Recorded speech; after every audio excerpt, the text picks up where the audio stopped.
Los Angeles baseball fans converging on Dodger Stadium, where the home team was on fire last night. 25 hits, a record in the 49 seasons here in Los Angeles. Angels looking for revenge today. Game 2 of the Freeway Series, the Los Angeles Angels and the Los Angeles Dodgers. Good afternoon, everybody. Welcome to year 11 of Major League Baseball on Fox. Kenny Albert along with Steve Lyons. Two teams heading in opposite directions following the Dodgers' 16-3 win last night. And Steve, for the Angels, only one way to go, and that's up. Yeah, you would hope so, but we don't know if we're going to see that anytime soon. This is a team that's absolutely floundering right now, and probably the biggest reason is because the core of their veteran leadership is out. Darren Erstad with bone spurs in his ankle is on the DL. Garrett Anderson has got a pulled hamstring, who's the career franchise leader in RBIs. He's available to pinch hit only. And Tim Salmon, of course, with that bad knee, can't play the outfield. He's the franchise leader in home runs. There's your leadership right there. Vlad Guerrero can't do everything. Well, on the other side, the Dodgers, they've won 10 of their last 13 games. Nomar Garciaparra is healthy, he is hitting, and he's playing terrific defense. What a great sign this guy has been. A lot of people had questions because of his health, but you look at the numbers since May 5th, 420s hitting. The home run numbers are starting to come. He's had 2 game-winning hits back-to-back in the middle of this winning streak that they're going through right now, and he's played outstanding first base. The only first baseman in the major leagues with more than 100 chances that doesn't have an error. Well, the Angels look to get back on track here today. It's game 2 of the Freeway Series from Dodger Stadium. The Angels and the Dodgers coming up on Fox.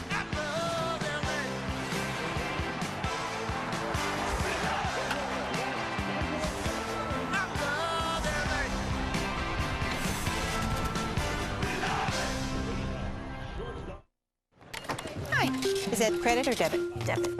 Is that the card that puts money in your savings? Introducing Keep the Change. Each time you make a purchase with your Bank of America Visa check card, we round up the amount to the next dollar. So if this costs $3.24, your savings gets 76 cents. And transfer your change from your checking to your savings account. And if it were $3.52, you'd get 48. 13. 87. We're making it easier to save for something important, like a really good education. Keep the change, only at Bank of America. Higher standards.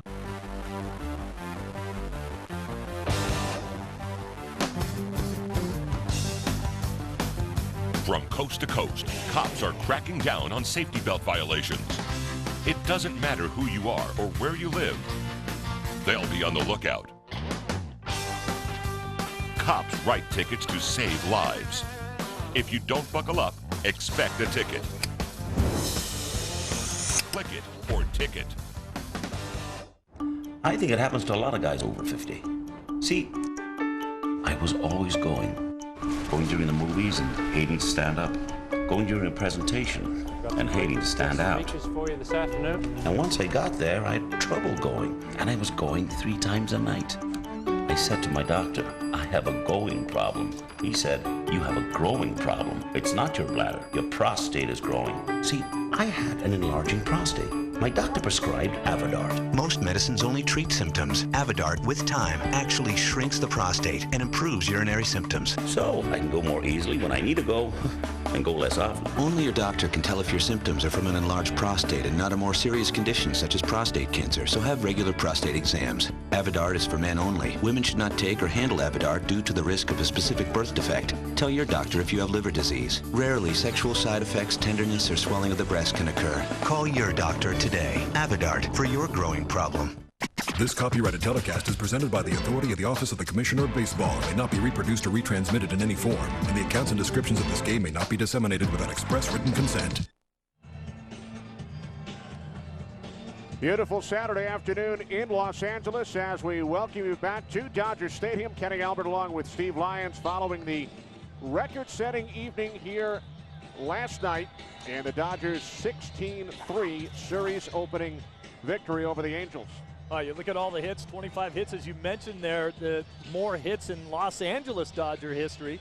And look at everybody. Ethier, the rookie, had 5. Everyone else in the lineup was just banging them out. Oscar Robles didn't even start the game. He ended up with 1 hit. So, hey, they are taking a Los Angeles Angels team that's down right now and rubbing their nose in it.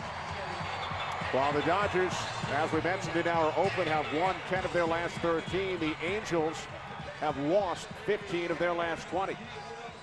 Now, we talked a little bit about that in the open right now. This is a team, the Angels, who relied heavily on some of their younger players. They let guys go. Molina left and signed with the Toronto Blue Jays. His brother and Mathis was supposed to take over. Mathis back in the minor leagues. Howie Kendrick came up, did not do a good job back in the minor leagues. Casey Kochman, Dallas McPherson, other young guys they've really relied heavily upon are not doing the job. And as we talked about before, their veterans are hurt and out of the lineup. So there's not a whole lot there in that lineup right now. The Angels 17-25. Only the Kansas City Royals have a worse record in the American League. Today's batting order for the Angels brought to you by Taco Bell. John Figgins, the center fielder, leads off, followed by second baseman Adam Kennedy. Vladimir Guerrero, 336 lifetime average here, bats third. Juan Rivera in the cleanup spot. Dallas McPherson will play third, batting fifth. Rob Quinlan, the first baseman, batting sixth. And the bottom of the order, the shortstop Willie Eibar, the catcher Jose Molina, and Angels pitcher Kevin Gregg, as the Angels face 33-year-old right-hander Brett Tomko. Brett Tomko has been the most consistent starter for the Dodgers. I mean, he is a different guy since he put this uniform on. You look at the numbers, ERA under 3, he's 5-1. And the real difference in him to me is that he's been using all his pitches and really going after hitters in a way that we haven't seen him. He used to be very, very stubborn with his fastball. Now he's using everything he has. He's just pounding the strike zone. And he's the only Dodger, believe it or not, in the entire pitching staff that has 4 pitches. He throws a fastball, curveball, slider, and a changeup. We'll see the grips of Brett Tomko, how he holds all of them. I always like to look at the difference between the slider and the fastball, and really all it is a difference of where he holds the ball. And so the grip is virtually the same, but how he holds it, and on that curveball you can see where he wants his fingers with those seams to get all 4 of those seams rotating for him when he throws the curveball. Tomko 4-0 over his last 5 starts. Record of 5-1 and the 9th best earned run average in the National League. John Figgins leading off for the Angels, and he takes a called strike. The home plate umpire, the crew chief, Wally Bell. 0-1 on Figgins, batting .267, just 10 for his last 50. And falls behind 0-2. Figgins in the middle of some controversy both in the dugout and in the clubhouse following the Angels game against Toronto on Thursday night. Thursday night with an ugly loss. They had a chance to win the game in both the 8th and 9th inning with a guy on third base and nobody out. They couldn't drive him in. Figgins got thrown out at third on a bunt attempt by Adam Kennedy. They had some words. It spilled out over into the locker room and into the shower. Finally, Darren Erstad, as we talked about, the undisputed leader of this team, had to stand up and tell everybody to shut up and start pulling for each other.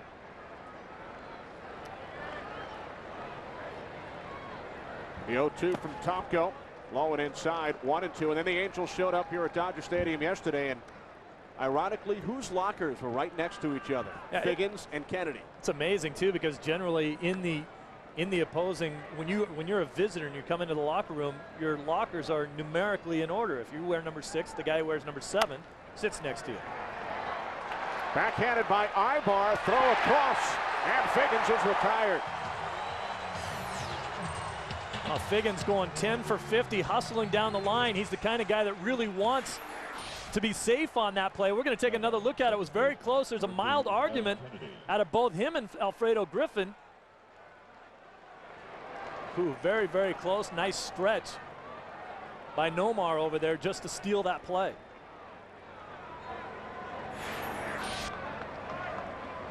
Figgins ruled out by the first base umpire, a Los Angeles native, 33-year-old Ramon Armendariz.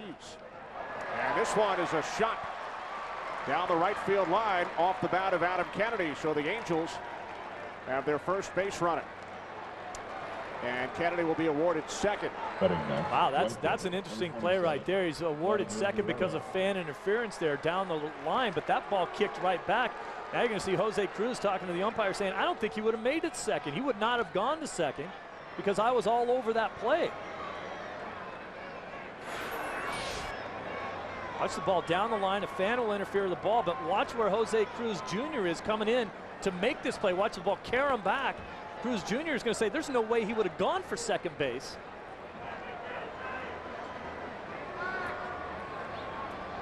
Fan tried to make the play on it.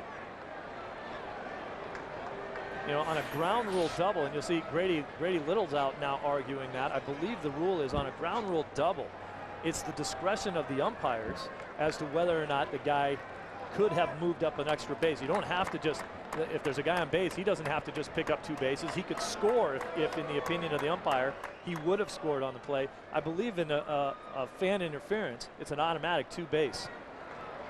So the young umpire, a vacation replacement umpire, Armendari, is involved in somewhat controversial calls. 2 plays in a row. 2 plays in a row as we start this game. He's not going to catch a break. So now with Kennedy taking his leadoff second, 1 out, here's Vladimir Guerrero, who went deep in the first inning last night off Aaron Seeley. But that was about the only positive for the Angels as they took the 2-0 lead, lost the game 16-3. And in this lineup right now, there's no reason to throw anything near the strike zone to Vladimir Guerrero. He's the only guy in the lineup that can really hurt you. We take you back to the first inning last night. Number 11 on the season, 316th career home run for Guerrero. You know, to get back to your thought there, Kenny, about Figgins and Kennedy being locker mates there. They asked Scioscia about that. Guerrero with a shot to left. Ethier back on the warning track, makes the catch for out number 2. They asked him if it was any coincidence that they happened to be lockering right next to each other, and he just kind of took a few seconds, then started smiling, and he said, far as I know, it's just a coincidence. But that's just a great move by a manager trying to get his players back together. Those 2 guys are great friends. Kennedy and Figgins have been like brothers. And like Scioscia says, he said, hey, sometimes you fight with your brother. And the reason everybody heard about it, the media were gathering in Mike Scioscia's office as Darren Erstad tried to calm things down and reunite his teammates as one. And Erstad was brilliant, too. He said, hey, there's not going to be any finger pointing on this ball club. We are either going to go down as a team or we're going to win the whole darn thing as a team. And that's the way he's played for his entire career here as an Angel, and that's why he's the undisputed leader of the club. The 0-1 to Juan Rivera gets away from the catcher Martin. Kennedy moves to third.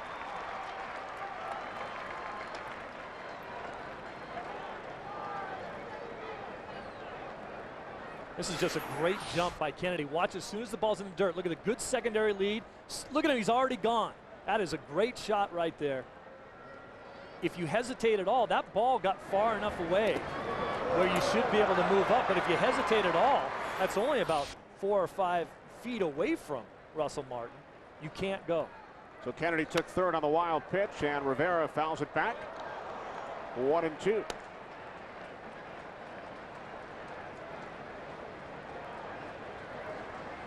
Well, here's the play we talked about from Thursday night. Kennedy with dropping down the bunt. Figgins was going back to second base. He's out at third. That's where the bad blood started. And that happens easily. It's like one guy says, hey, nice bunt. The other guy says, nice jump. Next thing you know, you're throwing punches in the shower. Didn't come to that, but there was a lot of arguing going on.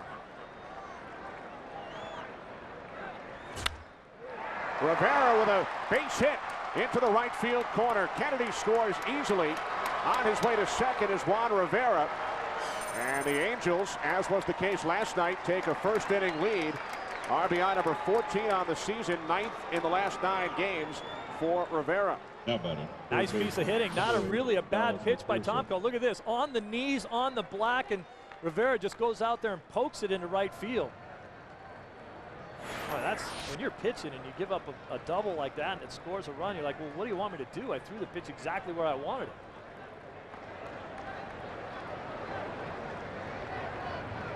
So with 2 outs, here's Dallas McPherson, who had 2 hits in last night's game.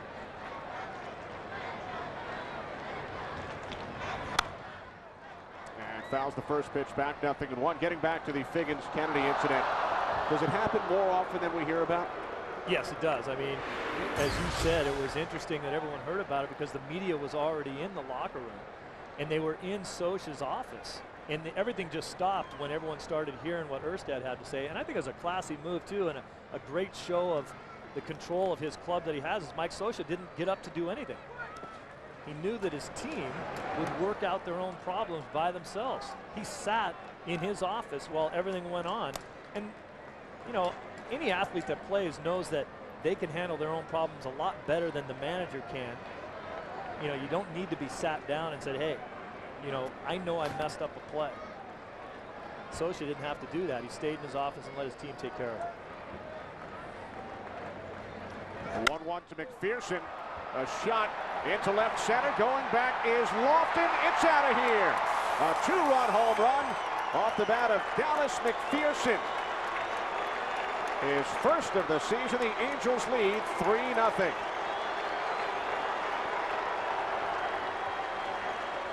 Wow, that is the kind of power and production that they've been waiting for from Dallas McPherson. This is the promise that this guy has been showing in the Angel organization for a long time. Once again, this is a nasty pitch on the black. Look at the concentration. Look at his head down on the ball. Stiff front leg, great balance through the swing, and tremendous opposite field power. That is a beautiful swing on a nasty pitch. Rob Quinlan takes strike one from Tomko. For McPherson, his first home run this season in his 8th game with the Angels, his 12th Major League home run. So a 3-0 Angels lead here in the top of the first inning.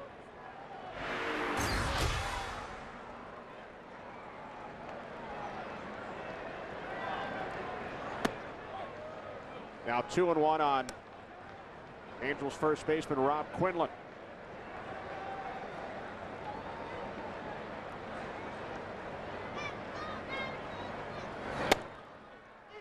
Tomko capturing the outside corner, 2-2.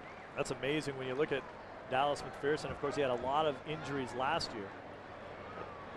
They're talking about him being that type of power production guy. This is his first home run and first RBI of the season. Of course, just 24 at-bats, but got off to a real slow start in AAA as well. He was 5 for his first 35 with 22 strikeouts. Really having some trouble figuring things out. Payoff pitch to Quinlan. Right back to Tomko. But the Angels score 3 runs on 3 hits, including the first home run of the season off the bat of Dallas McPherson.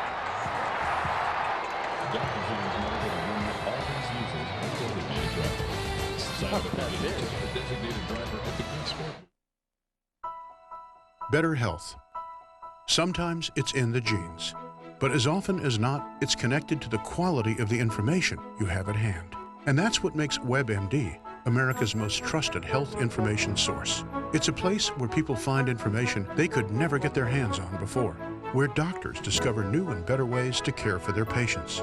A place where everyone can make the connection between better information and better health. WebMD. It's the hot thing in activewear. Bengay's Ultra Strength Pain Relieving Patch.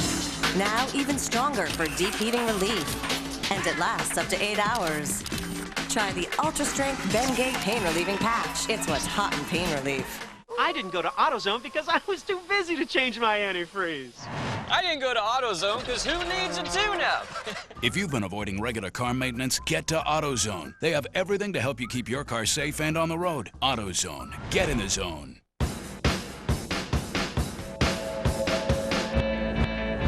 Pickup and SUV.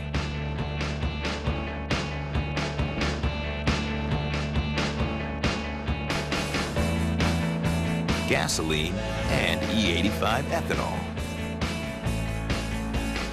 Haul and tow.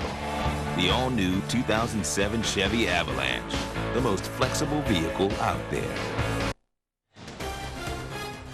Fox Saturday Baseball is sponsored by Taco Bell. Think outside the bun. And by Chevy, baseball's #1 fan, Chevy, and American Revolution. Number 15, Rafael. Good start for the Angels. They score 3 in the top of the first inning, take a 3-0 lead over the Dodgers. Dodgers batting order sponsored by Taco Bell. Rafael Furcal, the shortstop, leads off, followed by center fielder Kenny Lofton. Nomar Garciaparra bats third. Jeff Kent in the cleanup spot. Then Willie Eibar, Andre Ethier. The right fielder Jose Cruz Jr. hits seventh. Then the catcher Russell Martin and the pitcher Brett Tomko as the Dodgers face 27-year-old right-hander Kevin Gregg. Kevin Gregg, you look at the numbers, 2-2 on the season, making just his third start for these Angels. He's been a swing guy out of the bullpen, starting. It's a big kid out there, 6'3", or 6'6" rather. Number 63. Yeah, he needs to add a 3 more to that. You had your fool. 1-1 on Rafael Furcal. Very deliberate windup. He's got to throw on that downward plane, let this height work for him so he gets the ball going down into the strike zone. Splitter is his out pitch. And is he a pressure pitcher? This is a guy that if he doesn't have a good outing today, they're very much talking about bringing up Jared Weaver. Jeff Weaver's brother, the #1 draft pick from a couple seasons ago, just tearing it up in AAA. And they need a starter because of Bartolo Colon not being ready. 2-2 on Furcal. Jeff Weaver, the former Dodger, took the loss last night. He is now 1-7. He's lost his last 5 decisions. Fastball missing inside. The count is full to Furcal with Kenny Lofton on deck. Jeff Weaver's always been a guy that plays around with different windups and arm angles, and a lot of his pitches have been very flat. Furcal lines out to Figgins in center, 1 away. For the Dodgers, center fielder, number 6. Jeff Weaver Kenny signed a 1-year Lofton. deal prior to the season with the Angels. There are his numbers: 1-7 with an earned run average over 7. It was a big risk that Jeff Weaver took. The Dodgers did want him back. Weaver and his agent Scott Boras wanted more money, more years. Dodgers were not willing to offer. Ended up signing for a lot less money in a 1-year deal with the Angels. And the big fear is what happens right now when you have a bad year. What do you do?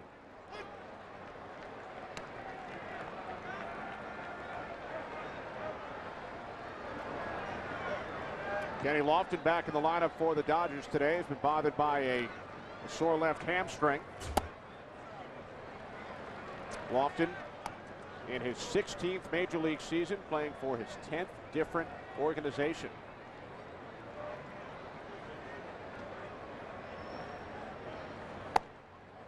Gregg missing away, 2-1. Kenny Lofton's really been a breath of fresh air on this Dodger team, injecting a lot of speed at the top of the order. Been a leadoff hitter a lot because of Furcal's struggles. Diving attempt by Kennedy. A base hit into center field for Kenny Lofton. The Dodgers have their first base runner. Kenny Lofton not trying to do too much with an inning, just hit the ball right back up the middle. Got a pitch out over the middle of the plate that he could handle. Lofton's been out of the lineup lately because of a hamstring issue. He is 10 for 10 this season on stolen base attempts. In fact, dating back to last season, he has stolen his last 18 attempts. Successful 18 consecutive times, longest active streak in the majors. From a guy that's 36. Ball 1 to Nomar Garciaparra, who has had a tremendous month of May. The reigning co-player of the week in the National League, along with Albert Pujols. Isn't Albert Pujols the player of the week every week? Sure seems like it. You just have to have a co.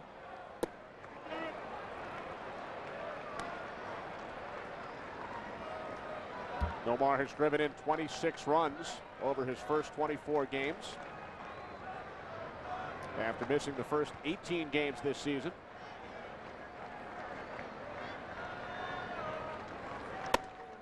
I know a lot of Dodger fans were saying, oh, here we go again. Granted, considering that Nomar's had a lot of recent injury problems in the last few seasons and then missed the first 18 games this year. Since he's been back, he's just been brilliant. The 2-1 fouled back. 2-2 on Garciaparra. Jeff Kent waiting on deck. Kenny Lofton on first with 1 out. And the Angels out to a 3-0 lead. Good time to run if you're going to run, but as we mentioned, even though Kenny hasn't been caught yet, battling that hamstring issue, so might not be going. Kenny Lofton, 577 career steals, most among active players. Guess who's second? Barry Bonds. 20th all time, isn't he? Garcia Park, deep right field. Guerrero on the track, unable to make the catch. Holding at third is Lofton. Garcia Parra in with a stand-up double. And the Dodgers have runners on second and third with only one out. I don't know. I think this ball should have been caught. Right now he's gliding. He thinks he has it. He's slowing down. And then he didn't catch it. What happened there? He's still 5 feet from the wall. Knows where he is. He's clearly slowing down at that point. The ball fooled him and it ends up off the wall. Boy, the defense for the Angels has been another huge issue all season long. Last night's ball game, so far here today, that's a ball that should have been caught. Angels were tremendous in the field last season. Tied a club record, fewest errors. Jeff Kent at the plate. Barry Bonds coming up for the Giants as we send you to the Giants and the A's. We'd like to welcome those of you watching other action on Fox. Barry Bonds down here 0-1, arrived in Oakland spinning his wheels in pursuit of that elusive 714th homer. Brad Halsey is the man on the mound. He has said he is not going to be shy about going after him. Now he'll work that outside corner with that cut fastball. That's his bread and butter. For Bonds, he's better off trying to go to left field than trying to pull this guy. Barry Bonds, deep drive, right field, 7-14.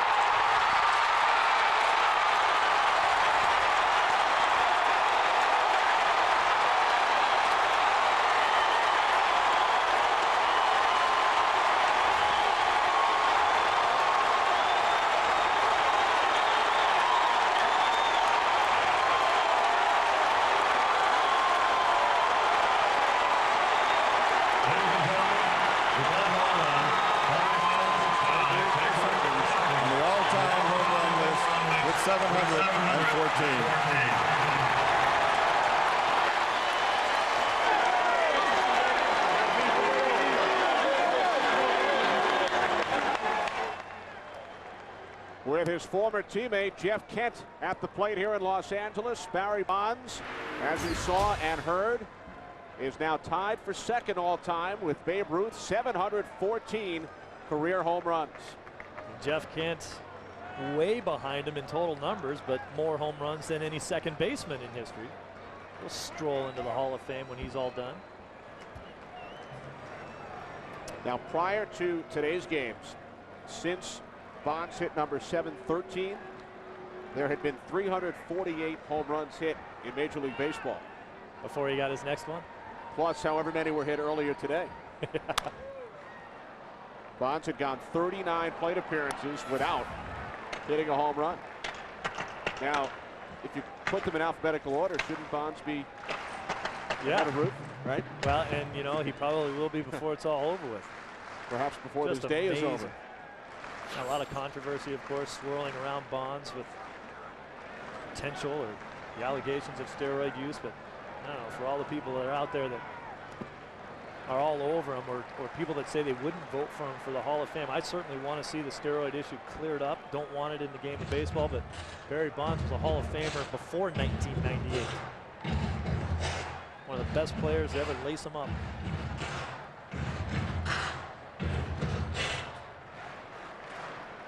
Of course, Bonds and the Giants looked like they were on their way to a World Series title in 2002 before the big Angels comeback. Jumped up and bit him, didn't they? Scott Spezia. McPherson to first. Coming in to score is Lofton. So the Dodgers on the scoreboard. They now trail 3-1. That's the speed of Lofton right there. We saw it earlier in the ballgame. A great secondary lead by Adam Kennedy enabled him to move up a base. That ball with the infield played halfway. McPherson, for a lot of players, would have come home to try to get that out, but Lofton runs too well and had too good a jump. So with Garcia Parra on at second and 2 outs, here's Willie Eibar. the brother of Angels shortstop Gregg Eibar. Eric called up earlier this week. Willie is 10 months older than Eric. Willie born in March of '83, Eric in January of '84. So the brothers playing against each other this weekend. We have the Isturis brothers on both clubs as well. Mazier and Izzy, of course, on the DL for the Dodgers. Both Isturis brothers on the disabled list. Right. Cesar and Mazier.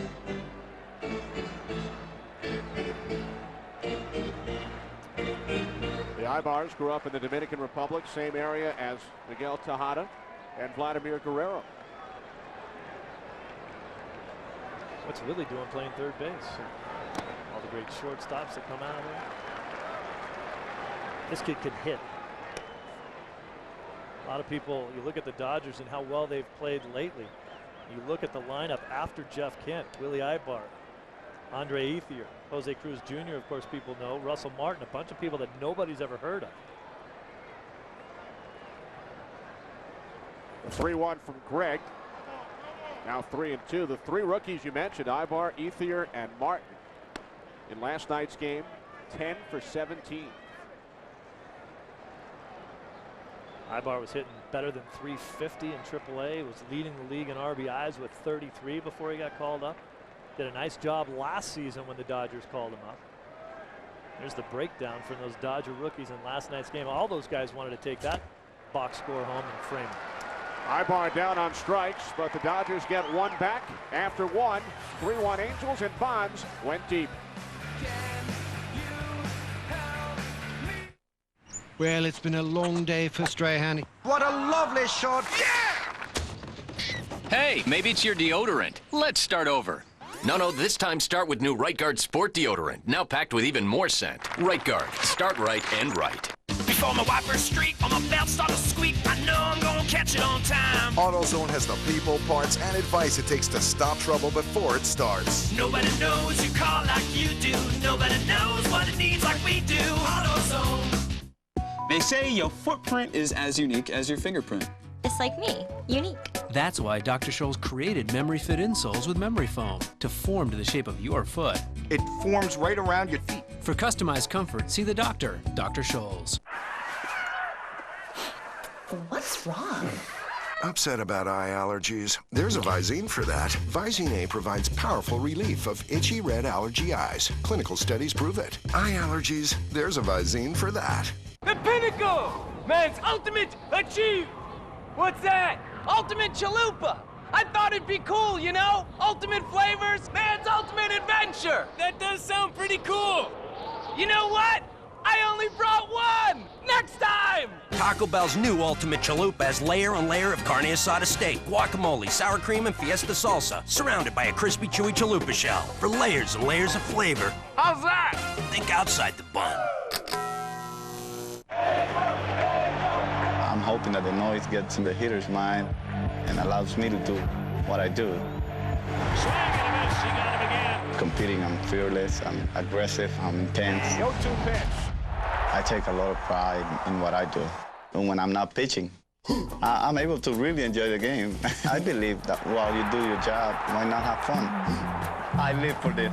Catch Major League Baseball all season long on Fox. Don't miss it. Fox Tuesday. This is one season finale that has it all. Which one of you is House? The season finale of House at 9/8 Central, Fox Tuesday. Viewer discretion advised. We head to the second inning at Dodger Stadium. Angels leading 3-1. As Gregg Eibar leads off for the Angels. His brother Willie made the last out in the last half inning for the Dodgers. So the Eibars come to the plate back-to-back. Gregg 0 for 2 in last night's game, called up by the Angels on Tuesday, giving Orlando Cabrera the day off today. A 1-1 from Tomko. A smash foul into the stands down the right field line. 1-2 on Eibar. Nice play down there. Look at the guys. Guy's got about 6 beers out in front of him and still made the play. Got to bring your glove, though. Followed by a long celebration. It's a baseball. Yeah. You're talking about brothers all over the place with Eibar and his tourists. The guy on deck, Jose Molina, of course, has 2 of his brothers in the big leagues, Benji and Yadier. Benji, his former teammate with the Angels, now in Toronto. Garciaparra takes it to the bag for the first out. Well, Brett Tomko on the mound for the Dodgers, a teammate of Barry Bonds the last 2 seasons as a member of the Giants. Here are his thoughts on number 714. You know, as a fan, I can take my shoes off for a second and pretend I'm in the crowd, and you know, it'll be a monumental event. So, you know, I'm glad he didn't hit it off us or me, but it would be a cool thing to see. Well, Brad Halsey, the answer to the trivia question. We heard Josh Lewin calling the game on Fox. Halsey did not want to be in the record books as the pitcher who gave up number 714. I got to figure why not. I mean, you're competitive. You're not going to go in there and lay one in so he can hit it out, but I mean, your name's always associated with something. Molina rips this one into the gap in left center. A stand-up double for Jose Molina. The Angels' 3rd extra base hit in 2 innings. Watch location as earlier on the Angels were hitting some pretty tough pitches, some nasty pitches on the corner. Check out location of this one. Tried to go away. That ball sailed right out over again. Like a hanging breaking ball, and Molina was all over it.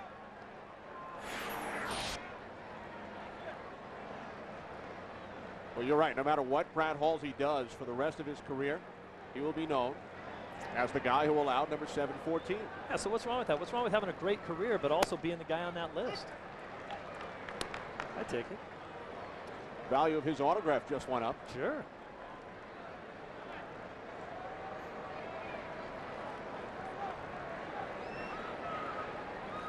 Kevin Gregg at the plate. Of course, the Dodgers, the home team, National League Park, so the pitchers must hit this weekend for the Angels.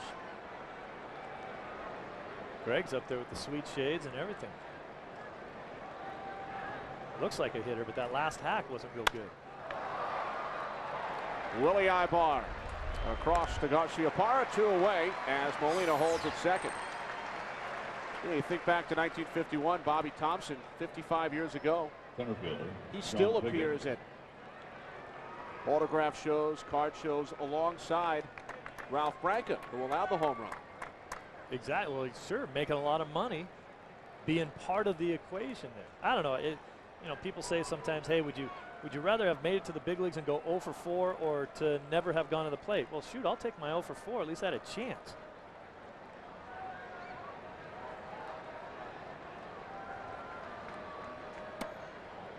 Strike 1 to Figgins. It's the Buffalo Bills theory. 4 straight Super Bowls, lost all 4. Great accomplishment. We were there. A lot of other teams sitting around watching. Molina takes his lead off second, 2 outs. And Figgins fouls it back to the screen, 0-2. We just stand to reason, too, with Halsey's comments before the ballgame saying, I will go after Barry Bonds. Well, if you go after one of the most prolific home run hitters that the history of the game has ever seen, well, you're probably, he's going to get you every once in a while. So you can't be afraid to have your name in the record book. If you're stating, hey, right now Bonds isn't swinging the bat all that well, I'm not going to pitch around him, I'm going to go at him. He's going to get you. You know, I'm not sure anybody would come out and say, I want to give it up. Yeah. However, when you look back 10, 20, 30 years down the line, it'll be a nice story to share with the grandchildren. Sure. Being part of it.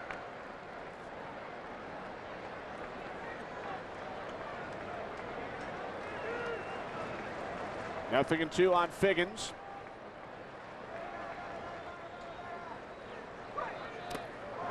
Way inside. We talked about Figgins earlier with the close play at first base on his first at-bat, 10 for his last 51 as you see this pitch way down around his meal ticket, which are his legs. he has struggled mightily, not only offensively, but defensively as well. He's got 11 errors on the season.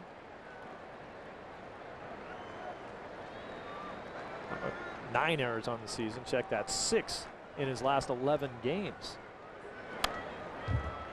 Wiggins got a piece of it, stays alive at 1-2.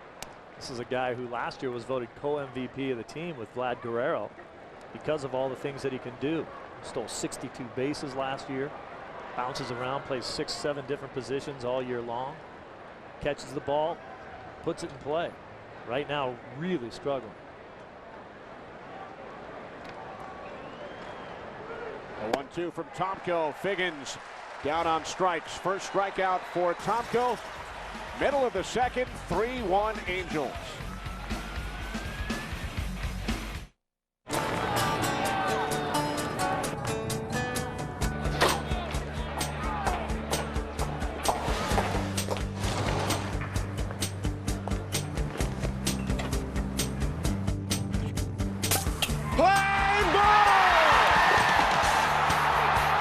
Something was missing. It's all about tradition, Bob. Our exclusive Beechwood aging produces a taste, a smoothness, and a drinkability you'll find in no other beer.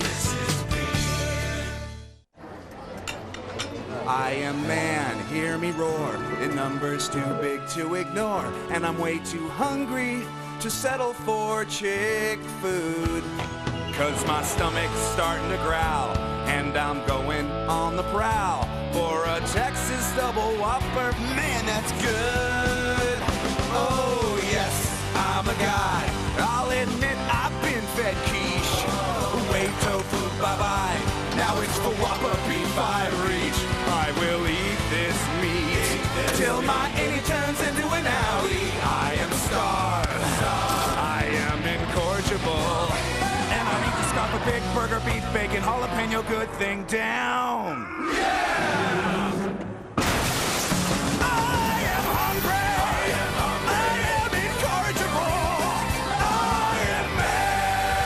Texas double whopper. Eat like a man, man.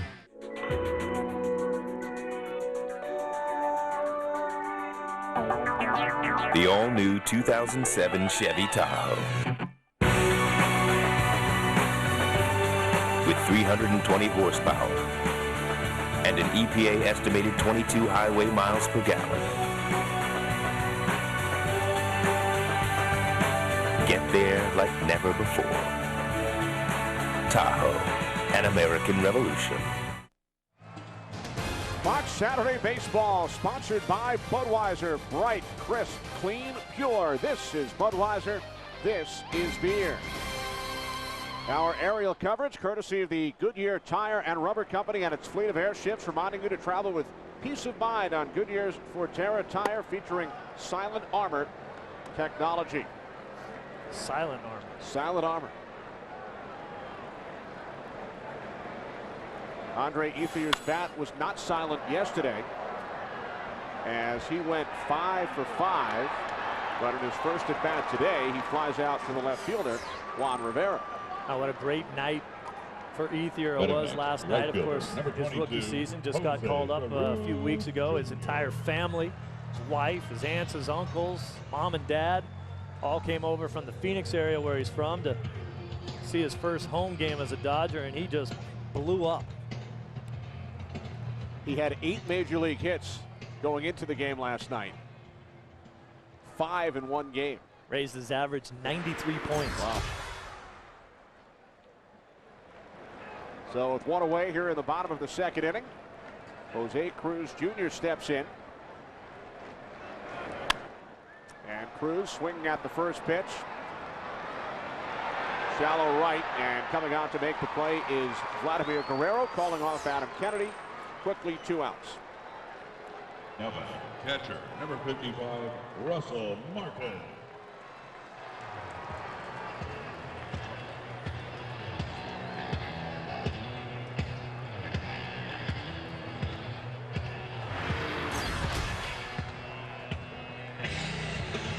What a season it has been for the Dodgers rookie catcher Russell Martin. The Dodgers, Steve, are 10-2 with Martin starting behind the plate. Well, Martin's going to cause a little controversy for the Dodgers as time goes on, too. With Navarro, the regular starting catcher, with a wrist injury on the DL, is able to come off. As of tomorrow, I believe he's not ready to, but even if he was, there's no way that you could take the job away from Martin right now. 1-1 on Martin, batting .325 in 12 games, 3 hits, 3 runs batted in last night. Attended the same Montreal high school as Eric Gagne, who threw batting practice before last night's game. Gagne will throw another bullpen session on Monday. They'll then send him out to Las Vegas. There's a chance that he'll be back in a major league uniform within 10 days.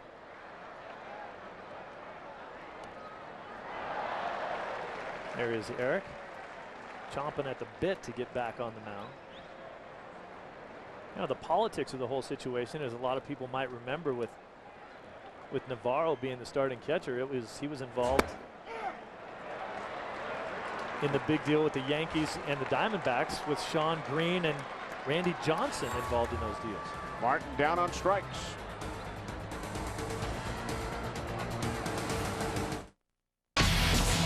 Javier the Monster Mora squares off against Frez the Big O Kendo on the best damn fight night period.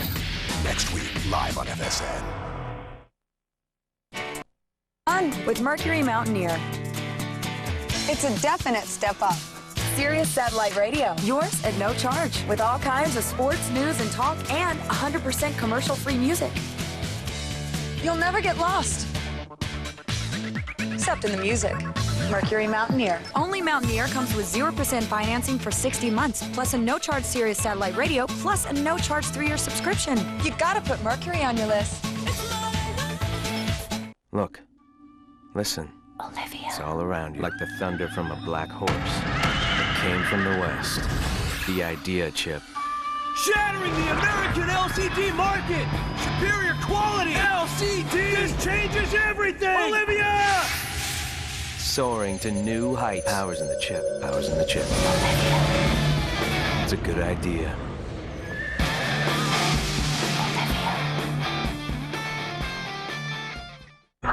April 28th. I have pledged to run a positive campaign for governor. May 12th. Steve Wesley begins running negative ads. The truth? It's Steve Wesley who's for higher taxes on the middle class. Taxes on services, property taxes, even an internet tax. But there's one tax Wesley will not support, making multimillionaires and big corporations pay their fair share to fund our schools. Steve Wesley, taxing the middle class, letting big corporations off the hook. Where would we end up if we took a trip and only made left turns? We made it! Orange! You guys, all of these cars are facing left. Does anybody want some licorice? What would we find? Hey, take this left turn right here. And what would find us? Buffalo. Wow. You think they're gonna smell the licorice? Tell better stories in the 270 horsepower, 7-passenger Nissan Pathfinder. Susan Hirasuna, Jeff Michael, the Fox 11 10 o'clock news. Adam Kennedy leading off for the Angels here in the third against Brett Tomko. And the change is in for a strike, 0-1. Kennedy, a ground rule double in the first inning. Came around to score the Angels' first run. And he drills this one to center. Cruz back on the warning track. It's off the wall. Another extra base hit. Second double of the game for Adam Kennedy. Well, Adam Kennedy had been struggling a little bit too. They had the problems on this ball club. And Kennedy just gets a hanging slider right there, hits it hard. Cruz goes back, thinks he has a shot at it. Might have if he got right up against the wall. Kennedy has always had that big looping type of a swing, so most left-handed hitters are dangerous down and in. He even more so with the big loop in his hack.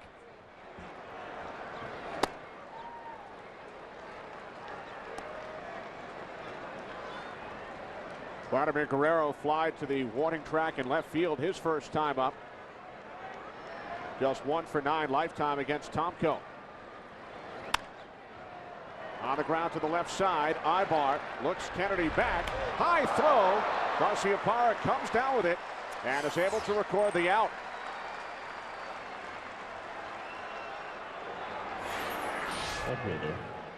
Oh, good shot at Willie Eibar at third base. See if he just opens up a little bit. Doesn't quite, just kind of airmails that one. It looked everything, he did everything fundamentally correct. Looked the runner back, watch him set himself up, point that front shoulder right at Garciaparra, and then just kind of airmailed it a little bit. Just let go of it too early. Nice play by Nomar at first. So with one out, runner on second, here's Juan Rivera.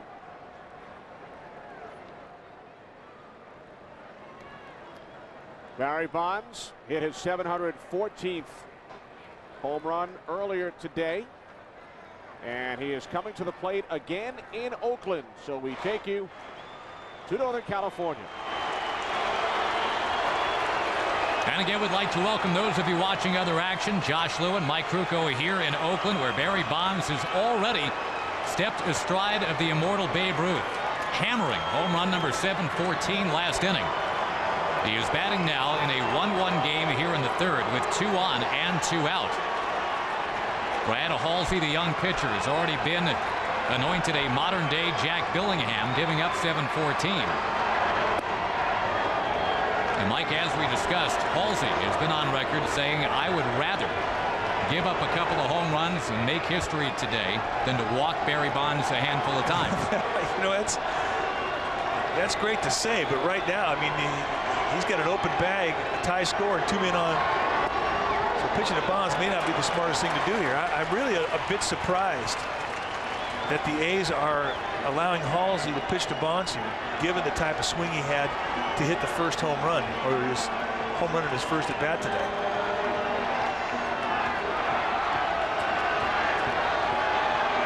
1-1 the count.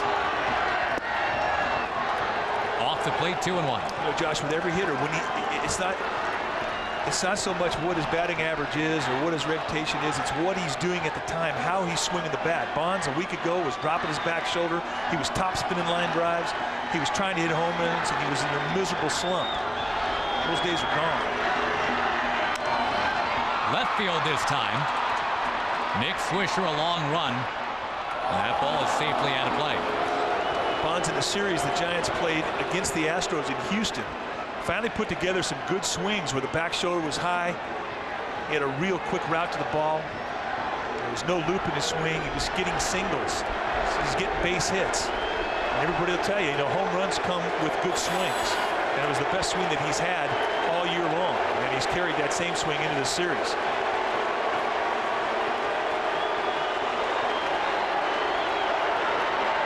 He takes it, and down he goes.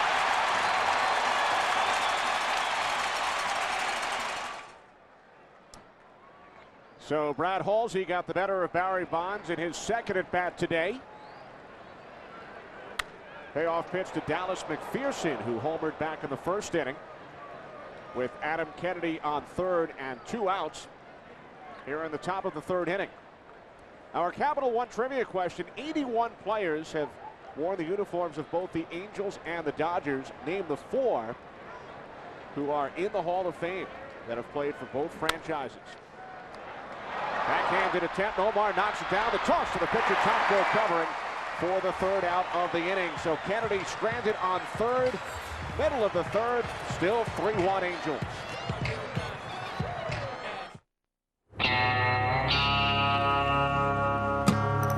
New improved Roundup. Now so effective, it even beats the weather. Roundup still kills the root, but now it works so fast, nothing can stop it, not even the rain. So weeds go down and stay down, guaranteed. New improved Roundup. The best gets even better. Well, it's been a long day for Strahan. What a lovely shot! Yeah! Hey, maybe it's your deodorant. Let's start over. No, this time start with new Right Guard Sport Deodorant, now packed with even more scent. Right Guard, start right and right. This is Duralast, the battery built to exceed the need. Engineered with all the cranking power you need for extreme conditions. Get the battery built to exceed the need. Built to last. Only at AutoZone. For years, I ate fried food and burgers that looked like this. And I looked like this. Then I found Subway restaurants. And I realized I could enjoy lots of great tasting food without lots of fat. Like the new fresh toasted Tuscan chicken sandwich. All white meat chicken, grilled veggies, melted cheese, and Tuscan vinaigrette. All fresh out of the oven and all with 8 grams of fat. 8 grams. And with the help of the Tuscan chicken sandwich, I'm keeping it off. Subway, eat fresh. Red eye's making a bad impression. There's a Visine for that. What's wrong?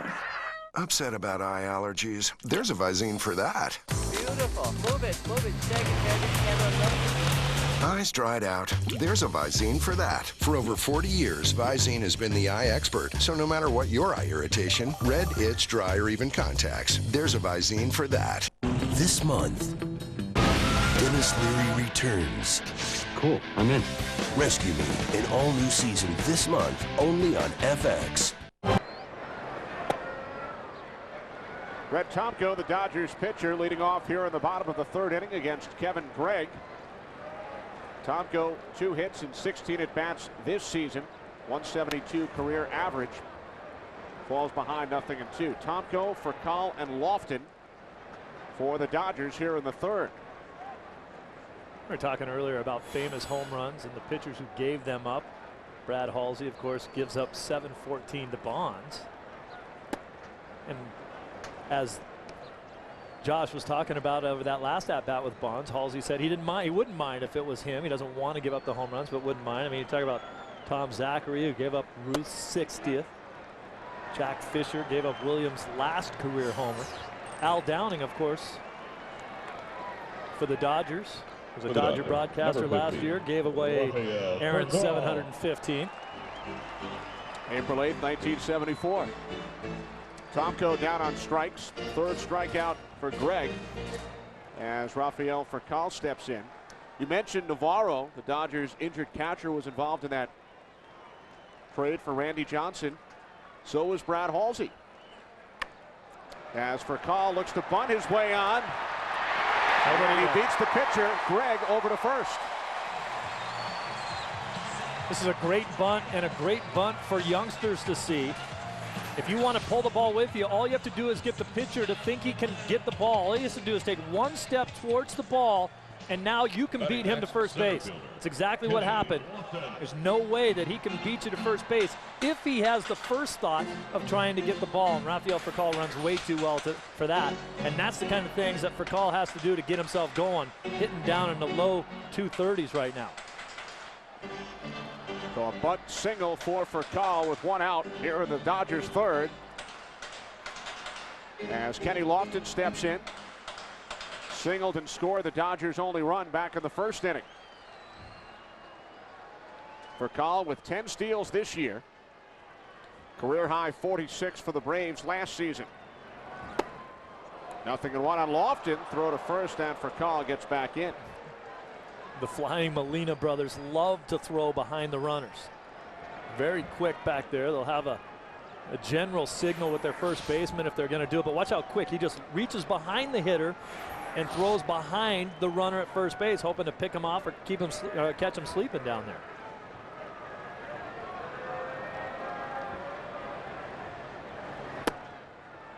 Gregg missing inside, 1-1.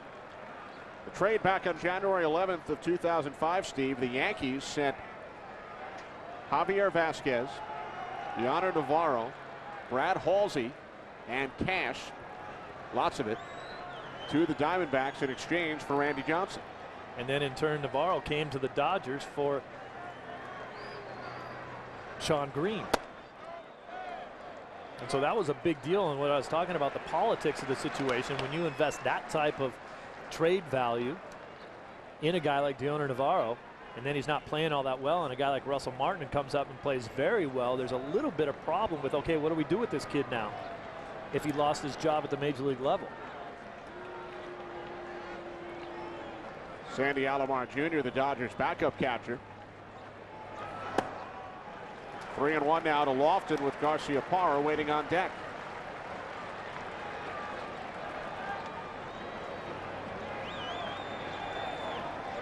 Angels scored 3 in the top of the first inning. Dodgers came back with a run in the bottom half. Dodgers also scored at least 1 run in each of the last 7 innings in last night's game. So they've now scored in 8 of their last 9 innings, threatening here in the third.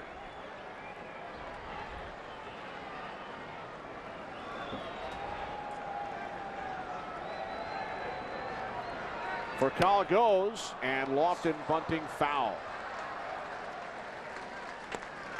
That's just a surprising play right there. 3-1 count with Fakal running, and then Lofton trying to bunt. Just a strange count for that. You know he's going to be running on this next pitch now that it's 3-2, but a lot of times it's not a bad situation to run on a 3-1 count. You just don't generally see the hitter try to bunt on that count. For call goes, payoff pitch to Lofton. He pops it up. Shallow left. The shortstop Eibar backpedaling makes the catch. 2 away. Steve, we take you back to our Capital One trivia question. Who are the 4 Hall of Famers who played for both the Dodgers and the Angels? One of them is here today. Eddie Murray. Sutton, Hoyt Wilhelm, Frank Robinson. Whew. It's a pretty good list. There's Eddie. Hitting instructor now with the Dodgers, doing a nice job. Don Sutton's number retired here in Los Angeles. As we mentioned, 81 different players have worn the uniforms of both the Dodgers and the Angels, including both starting pitchers last night, Jeff Weaver, Aaron Seeley. Garcia Parra doubled his first time up. 2 outs for Colon at first. And a long foul down the right field line. Some others who have played for both teams, Steve. Fernando Valenzuela, one of the Dodgers' Spanish broadcasters. Bobby Valentine played for both the Dodgers and the Angels. Bill Buckner, Tommy John. Another Dodgers broadcaster, Jerry Royce. Yep. And your former manager and our colleague, Jeff Torborg. That's right. There's a look at Fernando. I didn't play for either of them. But you played for Torborg. Indeed. These teams have not made a trade with each other since 1976. That's amazing. But they are getting together on the field in interleague play for the 10th consecutive season. Another foul, 1-2. Now, since Mike Scioscia, the former Dodgers catcher who caught more games than anybody else in Dodgers history, since Scioscia took over as Angels manager, and this is his 7th season, the Angels have never lost the season series to the Dodgers. Never had a sub 500 season under Scioscia. They're under 500 right now and not looking all that well.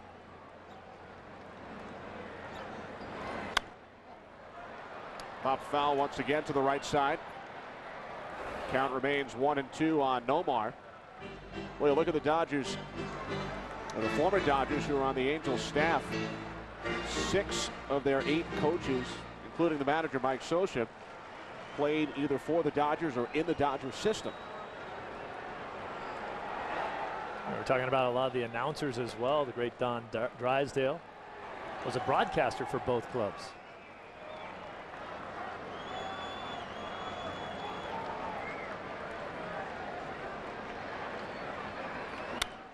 Garcia Parra punches this one to left. Coming in to make the basket catch is Juan Rivera. So the inning is over after 3. 3-1 Angels. As you can see on my chart here, sales have exceeded... What is that? Small business owner. They come in looking for loans. But we only care about big business. Quarter. Our cash... Whoa. Our cash... Do they normally catch on fire like that? Yeah, let's get some lunch. Does your bank think small about your small business? Call Capital One instead for no-hassle business loans, lines of credit, and credit cards. Hello, Capital One? What's in your wallet? Oh, I want a loan. I want a loan. Ortho Weed Be Gone Max, sprayed here. Ordinary weed killer, here. Weed Be Gone's weed targeting formula killed the weeds, but not the grass. The ordinary weed killer killed both. Ortho Weed Be Gone Max kills weeds, not lawns.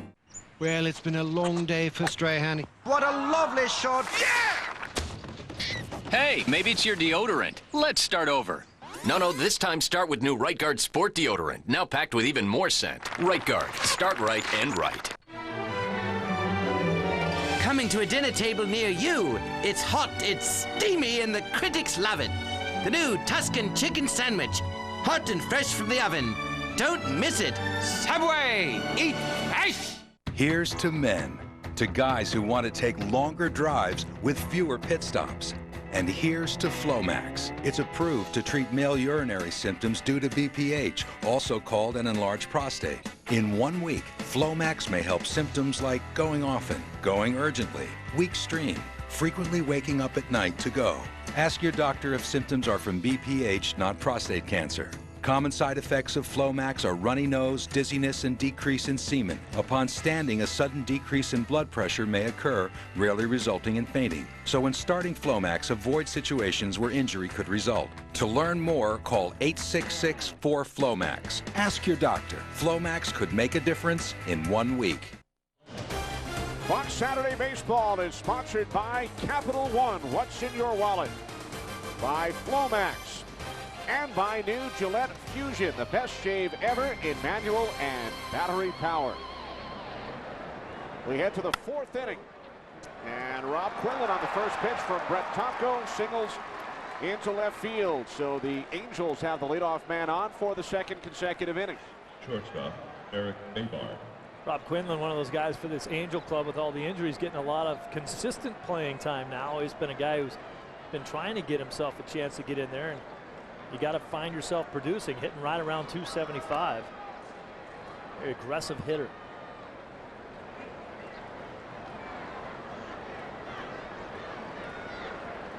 So at the leadoff man on, here's Willie Eibar. Grounded out to Garcia Parra, his first time up.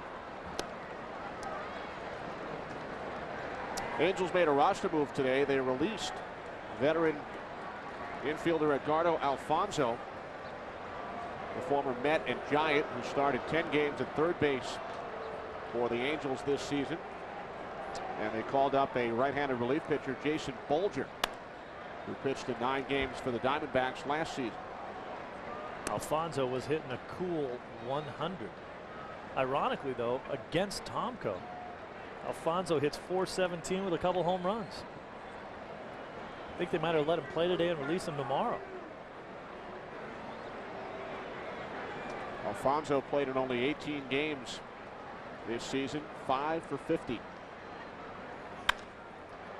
Eibar to the right side into right field. So back-to-back singles by Quinlan and Eibar. And that is the first major league hit for Willie Eibar as the Angels ask for the baseball from Brett Tomko. And he tosses it over to the Angels dugout. Special moment in every guy's career. Watch where this ball ends up. It sort of looks like a routine play to second base, but because Kent has to play closer to second base for the double play situation, he can't get over there. Kent, of course, doesn't have tremendous range as a second baseman, now 38 years old. If he gets to the ball, you're generally out. But as a second baseman playing in double play depth, you have to play closer to the infield and a couple of steps towards second base so that you can turn a double play. He's just unable to make that play. How many guys get their first major league hit with their brother on the field? Not many. Brother Willie playing third base for the Dodgers today. Corner infielders in, first and second for Molina, and he takes a call, strike, 0-1. Who'd you get your first hit off? I got my first hit against the Angels. And as you see, you know, everyone says you can't, you'll never forget your first hit. I'm forgetting who I got my first hit off of. That's crazy. We'll have to go to the internet.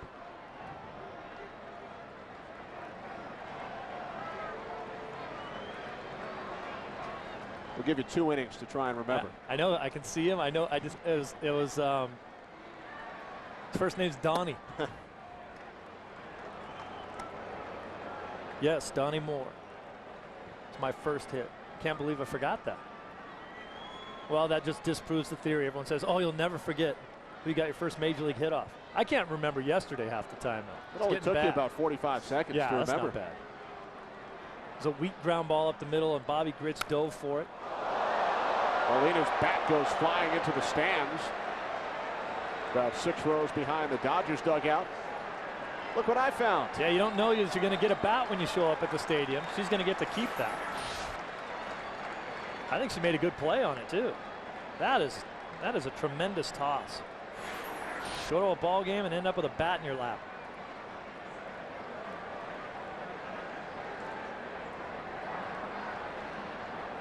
And she's wearing an Angels cap.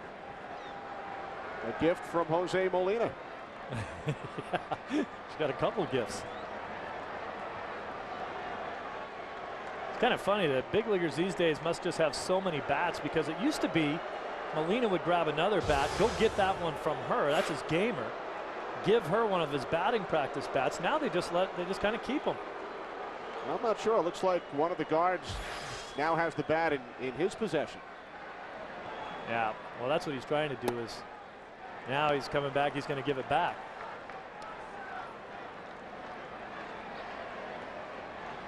Intense negotiations taking place between the security guard I need and the fan. Tickets for tomorrow's game, batting practice bat, a jersey. She's signing a waiver. Wonder what her autograph's worth. A lot more now. A waiver that if I let you keep the bat, I won't swing it at anybody.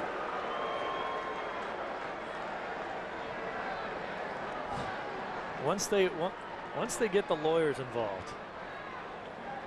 Is she signing the bat? Yeah. Jose said, I want your autograph.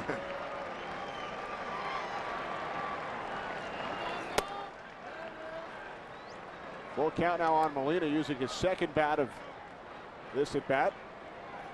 Now she's happy. She signed the waivers. She signed the bat. She has the bat. All her friends are calling her saying, hey. Her Angels are winning the game 3-1. You want the bat or what's behind door number 2? Deal.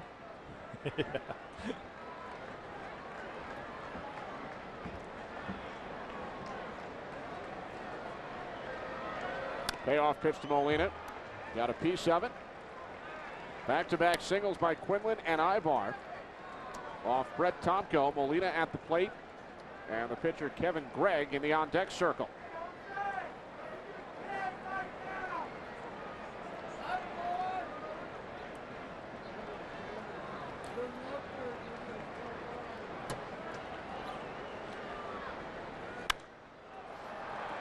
Towering pop-up. Shallow right. Second baseman Kent is under it for the first out. Well, Steve, from Burger King, it's the have it your way home field advantage. Gregg. Well, the home field advantage here at Dodger Stadium are those new seats they put along both foul lines where you get maid service, basically. They come out, they'll ask you what you want, clean up after you. You have tables over there. Look at the fans enjoying everything they get. Sometimes a bat might go flying over your head. You never know. Look, you have places to put your peanuts, and she's got a great seat too, and a bat. She's one row behind those seats as Gregg bunting foul, looking to move the runners over. Remember, fans, you can always have it your way at Burger King, and sometimes you can come to a game and go home with Jose Molina's bat after you sign the waiver. Yes. Sign your life away. Now, that was kind of a feeble bunt attempt. I know that Gregg doesn't have to do it very often playing in the American League, but you got to help yourself out here and get that thing down. He's 6'6", so it's a little more difficult for him, but you know, once again, for the youngsters out there, you really bunt with your legs. Get your bat in position, and then all you do is move your legs. You either crouch a little lower or stand up a little higher, depending on where the pitch is. He's not even ready to bunt this ball. I think a 2 on Gregg, who grew up in Oregon, but his grandparents lived in the area. about 15 minutes from Dodger Stadium. He used to come to many games here as a youngster. In fact, he attended the Manny Mota baseball camp in nearby Glendale. Manny, the longtime Dodgers coach, whose son Jose is an Angels broadcaster. And Gregg goes down on strikes, attempting to bunt 3 times. So he heads back to the Angels dugout, 2 away. This is just wrong. I mean, you just have to have a better effort than that to help yourself out, to move the runners up. I mean, he's barely squared around. Look, no knee bending. This guy's 6'6". How do you get down in eye level? You have to just crouch down and get down on that ball in order to bunt it. Standing almost straight up. I don't know. He doesn't have to do it very often. There's, one point in his defense, but he has to do it today, and it could be the difference between winning and losing a game. Following that strikeout, Angels now 0 for 7, 0 for their last 7 with runners in scoring position. And Figgins with a base hit into right field. Coming home is Quinlan. The throw to the plate is not in time. Figgins driving home Quinlan with the Angels' 4th run. RBI number 13 on the season for Sean Figgins. Well, that was just a sinking fastball that Figgins went out and hooked into right field. Here's the throw by Cruz, just not in time. But obviously the Angels have a scouting report on Tomko that you have to get him early. They're going after a lot of first pitches. Tomko's been pounding the strike zone early and getting ahead in the games that he has had previous to this, and I think the Angels saw that and they're saying, hey, we're going to jump on that first pitch. And they've done that all afternoon. So an RBI single for Figgins, went to second on the throw. With runners on second and third, here's Adam Kennedy, and he takes ball 1. Kennedy has doubled twice today and has scored a run.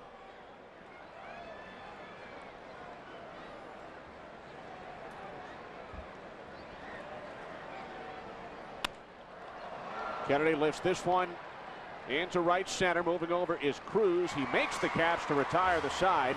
Angels add a run on 3 hits and now lead the Dodgers 4-1.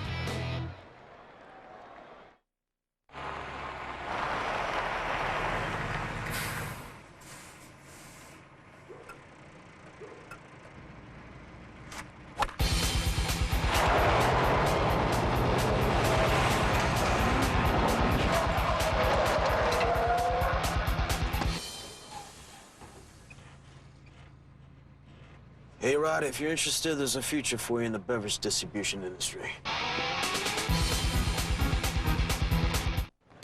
Hi. Is it credit or debit? Debit.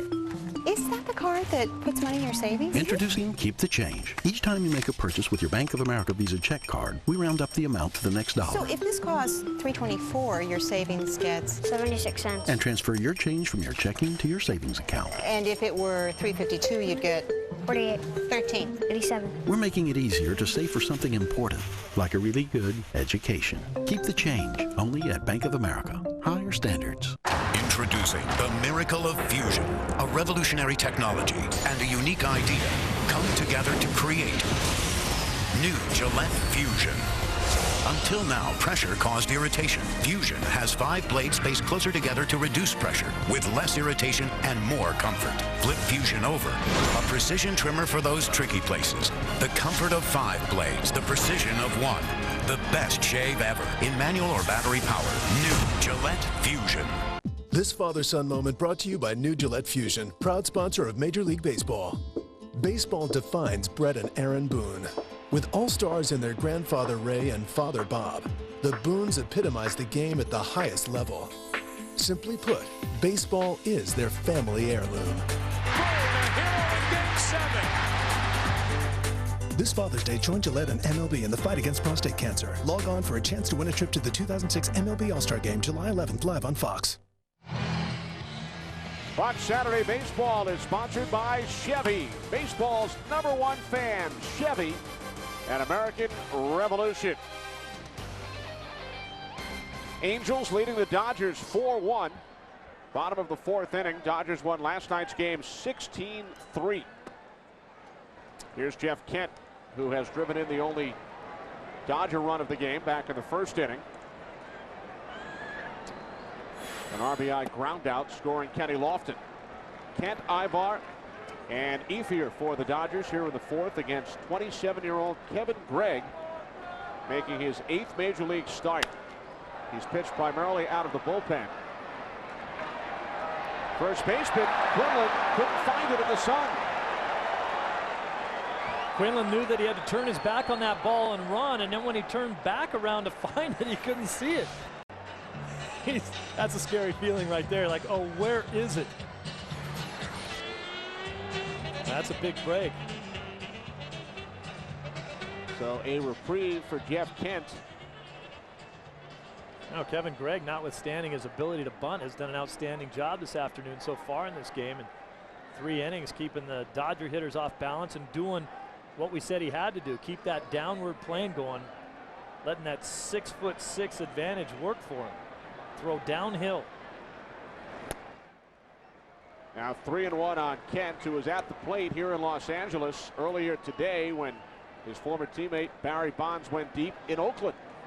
Career home run number 714, and we are told Bonds is in the on-deck circle for the Giants, so we will take you up to Oakland for his 3rd at-bat of the game momentarily. Guy just caught the ball in the stands but lost his hat, so he had to trade the ball back for his hat.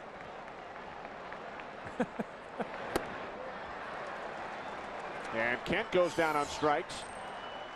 Is that a good trade in your mind? Ball for hat?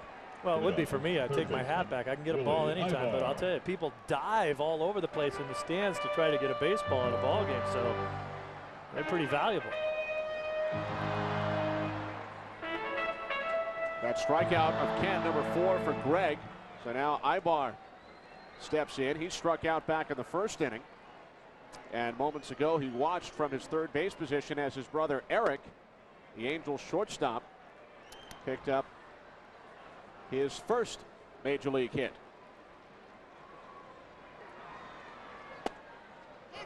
And then moments later, they chatted about it at 3rd base as Eibar was moved over to 3rd on the Figgins base hit. Well, both of those kids have been outstanding hitters in their career. Eric Eibar's hit over 300 in each of his last 4 seasons in the Angel organization. We talked earlier about Willie at the plate right now, who's hitting well over 350 in AAA, leading the league in RBIs. One of the biggest reasons why he's here, not noted as a great defensive player, but he can swing it.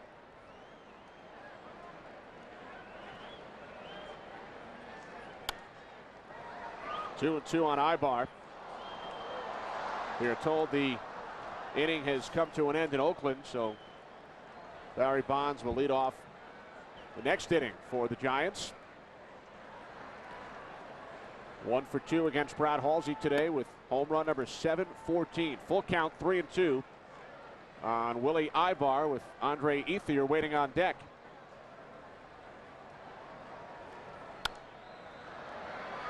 You know, as a former player, you sit around and you think of the accomplishments of other guys, especially the great players. A guy like Bonds with 714 home runs. I played 9 years in the big leagues. I didn't even approach 700 hits. I don't know exactly, just like I don't know who I got my first hit off. I think I had like 560 hits or something like that. 9 years. He has 714 homers. Hard to fathom.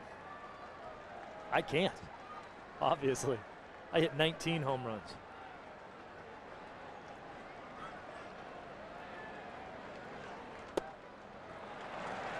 Ball 4, so Eibar heads down to first. First walk in today's game, so the Dodgers with a 1-out base runner as Andre Ethier steps in. Andre Ethier. You look at what the Dodgers are doing, and considering they've played very well lately. Won 10 out of their last 13 games, 15 out of their last 20. They're doing it with a youth movement as well. A lot of young kids, very similar to what the Atlanta Braves did last year. They had had the organization of the year as far as the minor leagues were concerned last year. They had the Fantastic Five guys that were playing in AA last year. Most of those guys have moved up to AAA, and a couple of them have actually made it to the big leagues this year already for the Dodgers. Dodgers have already used 9 rookies this season. And we talked about the big 3 from last night's game. Ethier, Eibar, and Martin, who combined to go 10 for 17. James Loney came up earlier in the season, did a good job back in AAA now. 1-2 on Ethier. Ethier, a second-round draft pick by the Oakland A's back in 2003, part of the Milton Bradley deal. Texas League most valuable player last season, playing in AA.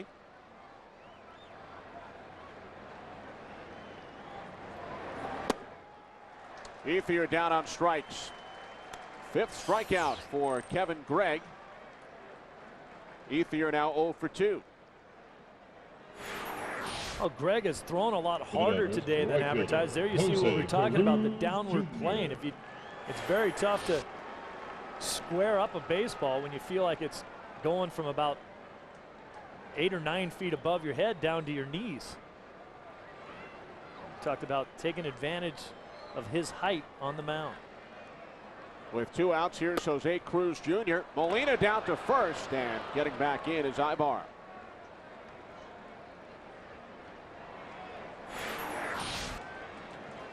Once again, Molina behind the hitter. I love an active catcher, and most infielders will tell you the same thing. Quinlan has bounced around and played a lot of different positions, but he's more on his toes, more in the game, knowing that Molina may be throwing the ball down to him every once in a while. Nothing better than having a young, aggressive leader as your catcher.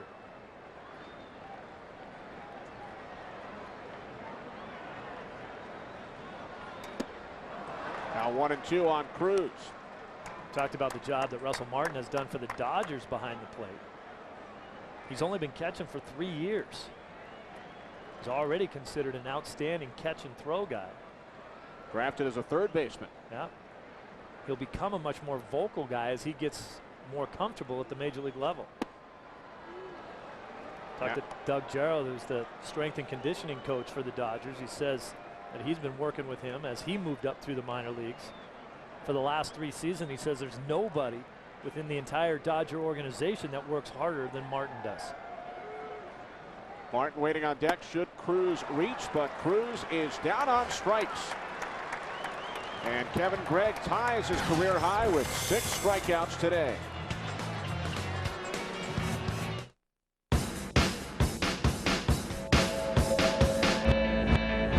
Pickup and SUV.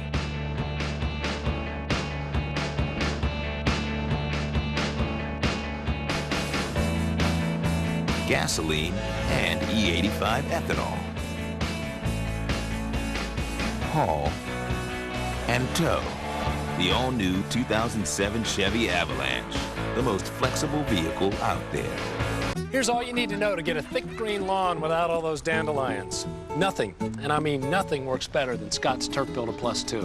What's the secret? It's got a special formula with patented small particles. They stick to the leaf, they kill to the root, killing dandelions completely, guaranteed. And Turf Builder Plus 2 greens and thickens for the best kind of lawn there is. A Scott's lawn. Nothing beats Scott's Turf Builder Plus 2. You can't sell yourself for $1, Junior. Why not? Because as long as you live in my house, you'll live by my rules. You got it? I wish I'd never been broiled. Whopper Junior for $1. Bringing some attitude to the new BK value menu. This is Duralast, the battery built to exceed the need. Engineered with all the cranking power you need for extreme conditions. Get the battery built to exceed the need. Only at AutoZone. Another day, another billion in big business loans. Yeah, sir, there's something on your shoe. Good morning. If I could just have a minute of your time. Small business owner. Come here. Give me a pencil. Oh, what's he want? A loan or something? Hey, hey! Oh! Look, he's got a business plan. Does your bank think small about your small business? Call Capital One instead for no-hassle business loans, lines of credit, and credit cards. Hello, Capital One. What's in your wallet? Fox tomorrow, Animation Domination returns with a vengeance. With a special 90 minutes of The Simpsons, featuring Mandy Moore in the season finale. Cancel all my appointments. The Simpsons, a special 90 minutes, starts at 7, 6 Central tomorrow on Fox. Vladimir Guerrero leading off for the Angels here in the 5th inning from Dodger Stadium. Angels, who lost 16-3 last night, leading the Dodgers 4-1. Any surprise that Vlad swung at the first pitch? And he pops this one up on the second pitch. Back behind second base, Kent calling for it, one away. All the players today battling not a high sky because there isn't enough clouds in the sky to get a depth perception, but a high sun, very bright sun out there today, and guys really struggling to stay with some of those pop-ups. So Guerrero now 0 for 3. The only position player without a hit for the Angels in today's game. Here's Juan Rivera, who doubled in a run his first time up and then flied out to the warning track in right field. Rivera batting cleanup for only the 2nd time this season for the Angels. They've had a lot of guys bouncing around. Adam Kennedy hitting 2nd in the lineup in today's ball game. A couple of nights ago he was hitting 3rd. He hit 5th last night. He's led off with all the injuries. We talked about that at the open. Salmon and Erstad and Garrett Anderson out of the lineup. Kennedy's bounced all over the place. Bounce foul back behind 3rd. Erstad on the disabled list. Both Salmon and Anderson are available today.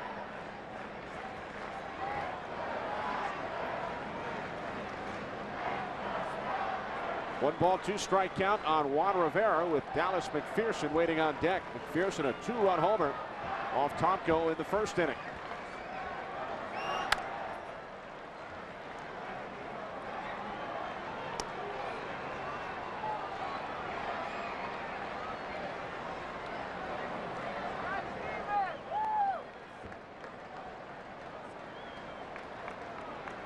Rivera, like Navarro and Halsey, some of the guys we spoke about earlier, came up through the Yankee system. Rivera spent 8 years in the Yankee organization.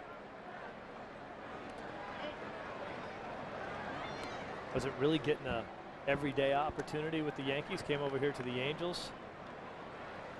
The Angels had a tough situation with their designated hitters last year. Not much production. Rivera kind of took that role over. He's playing in left field today. Has struggled the first 2 games defensively.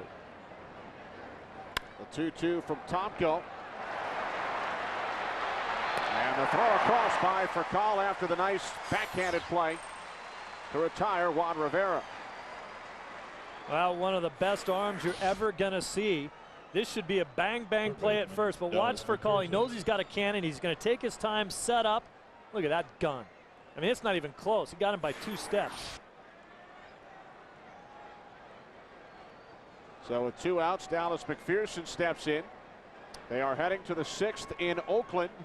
Barry Bonds will lead off for the Giants. So we send you to Josh Lewin and Mike Krukow.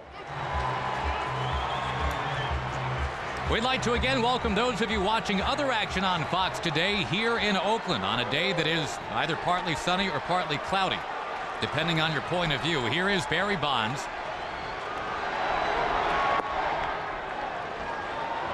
Mostly sunny was the reception that Barry Bonds received after he belted one out. Mike, number 714, was leading off the 2nd inning.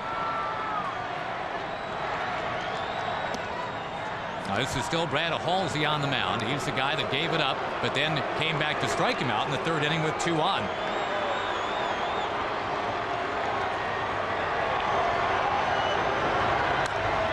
Tapped away foul 2 and won the count. But no sign from Halsey that he's handling Bonds like you'd handle plutonium here. He's going after him. He's going after him.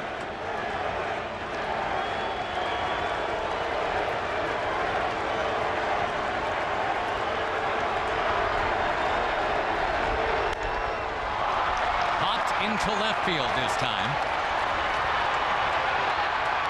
On the move, Nick Swisher makes the play well short of 7:15.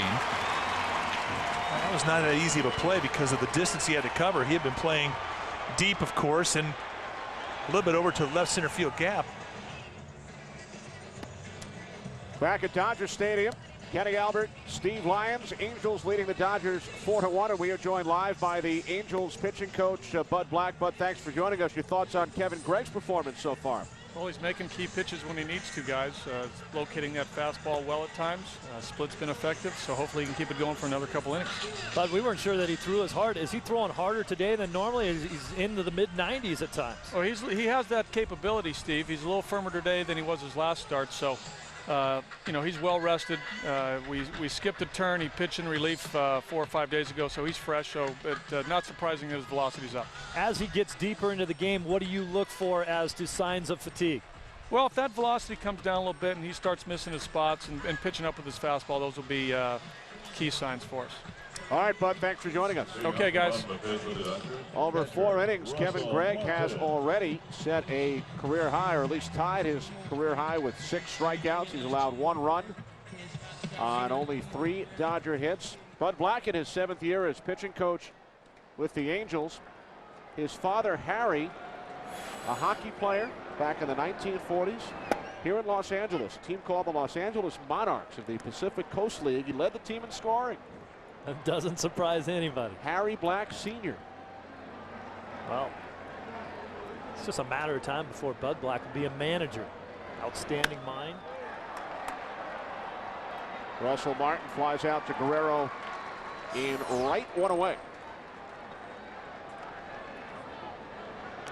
Pitcher. Well, Tomko's going to hit for himself here going into the bottom of the 5th inning, and you know, this doesn't surprise me at all. You start thinking that the Dodgers need to score some runs, but hey, you look at the home run that he gave up to McPherson was on a good pitch. The double that he gave up, the run-scoring double to Rivera, was a good pitch. He settled down.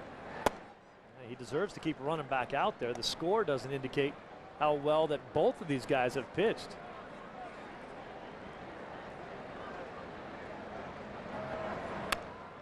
Tomko struck out his first time up back in the 3rd inning. The only hit Gregg has allowed since the 1st, the bunt single by Furcal in the 3rd inning.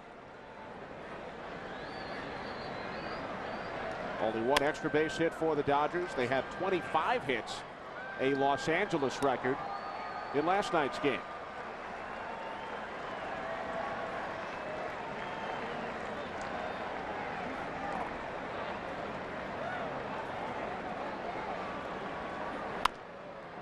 Right back to the box. Gregg to first for the 2nd out. Yeah, the problem right now for the Dodgers, especially when you get to the back half of that order, is you got to try to make Gregg work a little bit harder.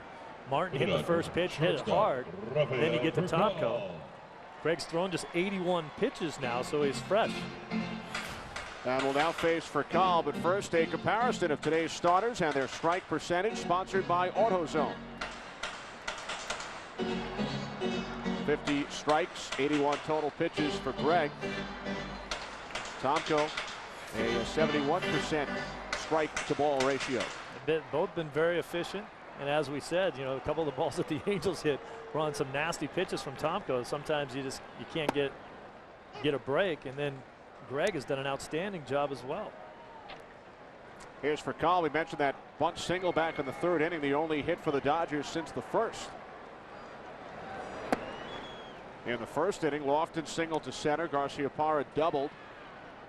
And then Kent with an RBI ground out, accounting for the Dodgers' only run. Angels leading 4-1. Bottom of the 5th inning. 2nd game of the Freeway Series. Derek Lowe will take the mound for the Dodgers tomorrow against Irvin Santana. I think Furcal wants to shoot one past 3rd. Up the middle, and it gets by Kennedy. So for Call with his second hit, he has 2 of the 4 Dodger hits off Gregg today. Call needs to continue to do what he's doing now. Get bunt hits, move infielders around, maybe fake a bunt, get the infielders to play in a little bit, and then hit hard ground balls like that one that find a hole either up the middle or to the left side of the infield. A 2-out single for Call. And now Kenny Lofton steps in. This is a situation, too, where even down 4-1, I think Call should be running. Doesn't have a great percentage, as we said last year, stole a lot of bases. He's got 10 stolen bases this year, but he's also been thrown out 5 times. You got to put yourself in scoring position with 2 outs. Call holds the pitch inside. Ball 1 to Kenny Lofton.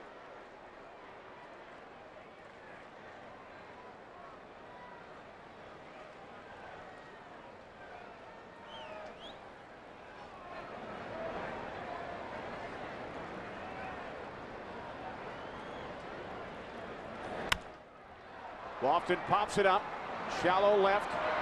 Eibar backpedaling, Rivera coming on, and the left fielder Rivera makes the catch for the 3rd out of the inning. After 5, 4-1 Angels. This is Duralast, the alternator built to exceed the need. Built with heavy-duty components to perform under extreme conditions. Engineered to surpass original equipment standards for longer life. Built with the technology to withstand high electrical demands. And backed by a nationwide lifetime warranty. Get the alternator built to exceed the need. Only at AutoZone. Another day, another billion in big business loans. Sir, there's something on your shoe. Good morning. If I could just have a minute of your time. Small business owner. Come here. Give me a pencil. Oh, what's he want? A loan or something? Hey, oh! Look, he's got a business plan. Does your bank think small about your small business? Call Capital One instead for no-hassle business loans, lines of credit, and credit cards. Hello, Capital One. What's in your wallet? The pinnacle! Man's ultimate achieve! What's that? Ultimate chalupa! I thought it'd be cool, you know? Ultimate flavors, man's ultimate adventure! You're like a genius! Here's yours! Taco Bell's new Ultimate Chalupa has layer on layer of carne asada steak, guacamole, sour cream, and fiesta salsa, surrounded by a crispy, chewy chalupa shell for layers and layers of flavor. Sorry! Think outside the bun.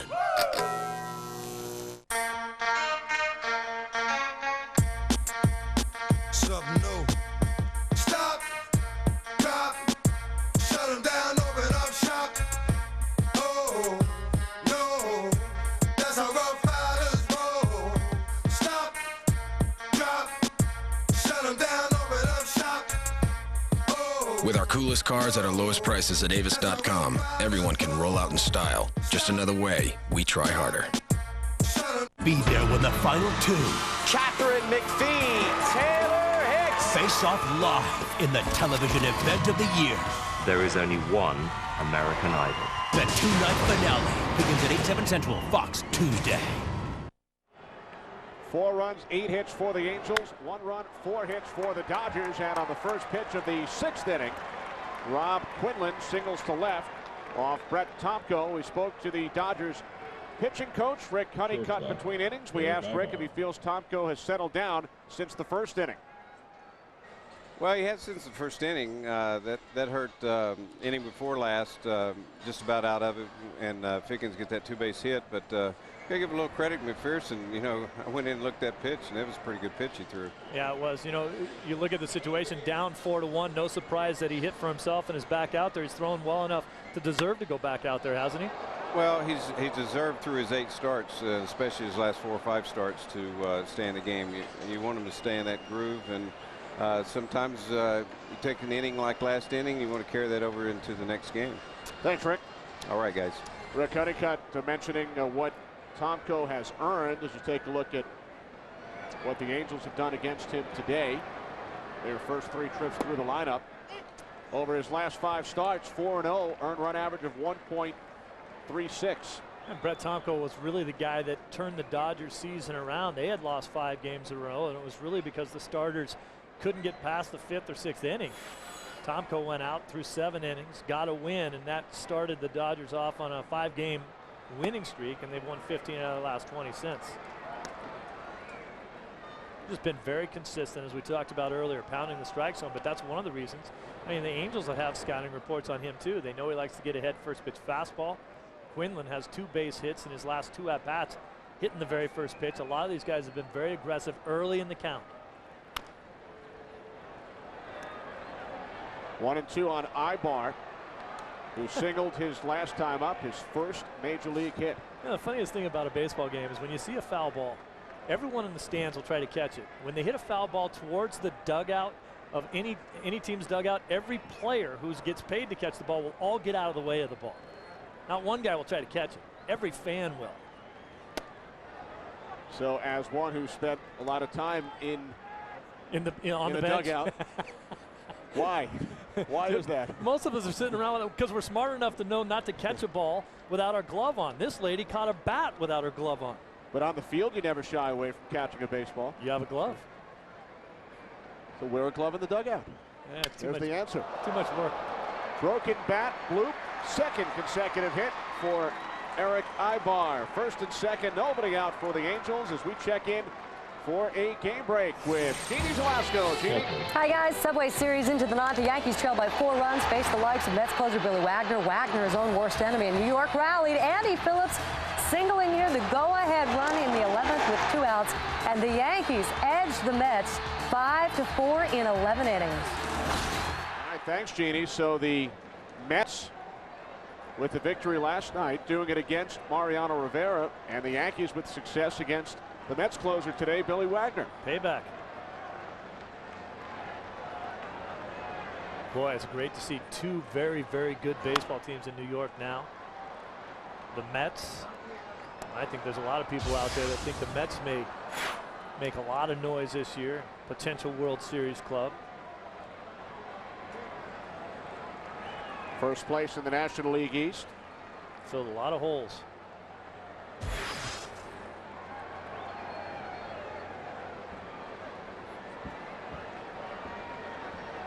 Tomko steps off. Jose Molina at the plate, 1 for 2. He doubled back in the second inning. Runners on first and second, nobody out, and the pitcher, Kevin Gregg, waiting on deck. Last time Molina was in this situation, the exact same situation, he popped up, didn't move the runners over. The Angels have always been that type of team. They don't bunt that often. They have the worst on-base percentage of any team in baseball. They're 29th in pitches per plate appearance, and basically that means these guys go up hacking. They're not waiting around. They're not seeing any pitches. They're not working counts.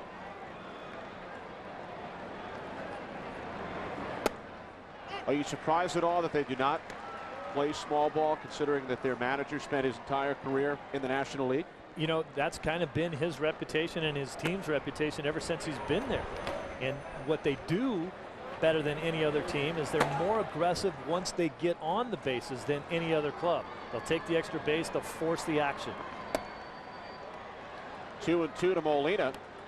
You saw Jason Bolger warming up in the Angels pen.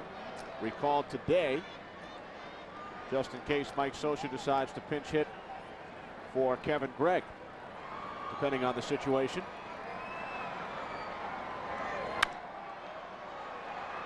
Long foul down the right field line. Count remains 2-2 on Jose Molina. The Angels with 10 hits in the game off Tomko. The first 5 went for extra bases. The last 5 hits have been singles. Yeah, this situation here too, as you talked about, if Molina does some damage here and scores a few runs, they might let Gregg go back out there. If he's unable to move guys up, they may pinch hit for Gregg to try to tack on some runs. Inside, full count. First and second, nobody out. Back-to-back singles for Quinlan and Eibar. How aggressive are the Angels here now with a 3-2 count? I don't think they'll be running, but they are. They have a big lead, so line drive at a shortstop ends up being a triple play. Payoff pitch, and Tomko strikes out Molina. Third strikeout of the game for Brett Tomko. These are the type of the things that really hurt the Angels over time. Nice changeup right there by Tomko, excellent location, but this is the third time in this ball game where they've had guys on second base with nobody out and have failed to move them to third. Second time for Molina, and Vlad Guerrero did it earlier in the game as well. So now Gregg will bat for himself. Struck out attempting to bunt back in the fourth inning. See the way Gregg is. We're going to go through this situation with Gregg trying to put down a bunt again. I would just like it a lot better. He's 6'6". I'd like a lot better if he crouched way down, get down on your knees almost, and get your eye level with the bat. Your bat should be up. Should have your bat almost at your eye level, and your knees should be crouched, and get yourself down into the strike zone. He just looks so lazy and nonchalant. Well, leading up to interleague play, how much time do you think the Angels pitchers spend practicing bunting? None.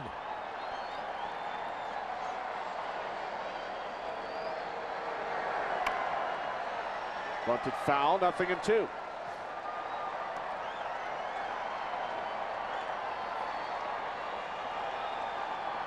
Which leads to the question, why not?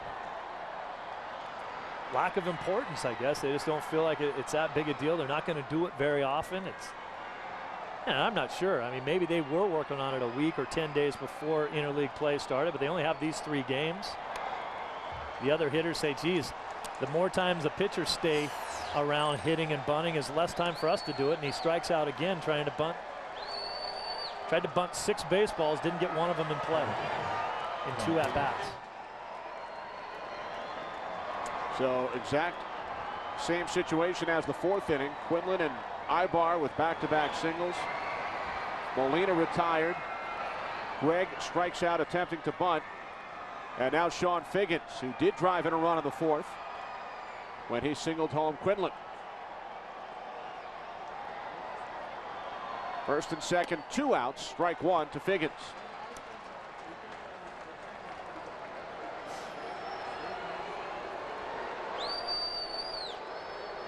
Angels have scored all 4 of their runs today with 2 outs. That's a good stat. I like that. Clutch hitting. The Angels have to have it because of all the things we talked about before. They're very aggressive.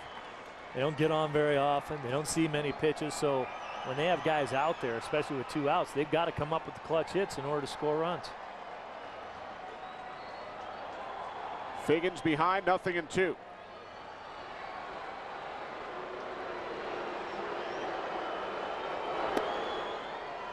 Low and away, 1 ball, 2 strikes.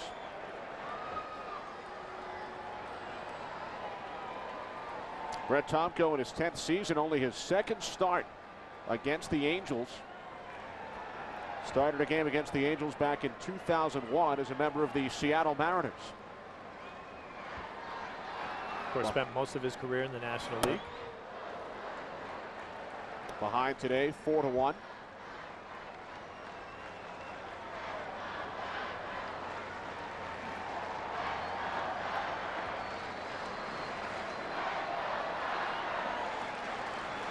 Two balls, 2 strikes on Figgins. Full count. You had to look at Grady Little, the Dodgers manager. He was asked before the game about last night's win. He said, those are the best. My post-game interview sessions last about 15 seconds after games like that. Yeah, he says it's kind of ironic that when we lose, my post-game interviews are about 15 minutes. Why is that? It's all my fault when we lose.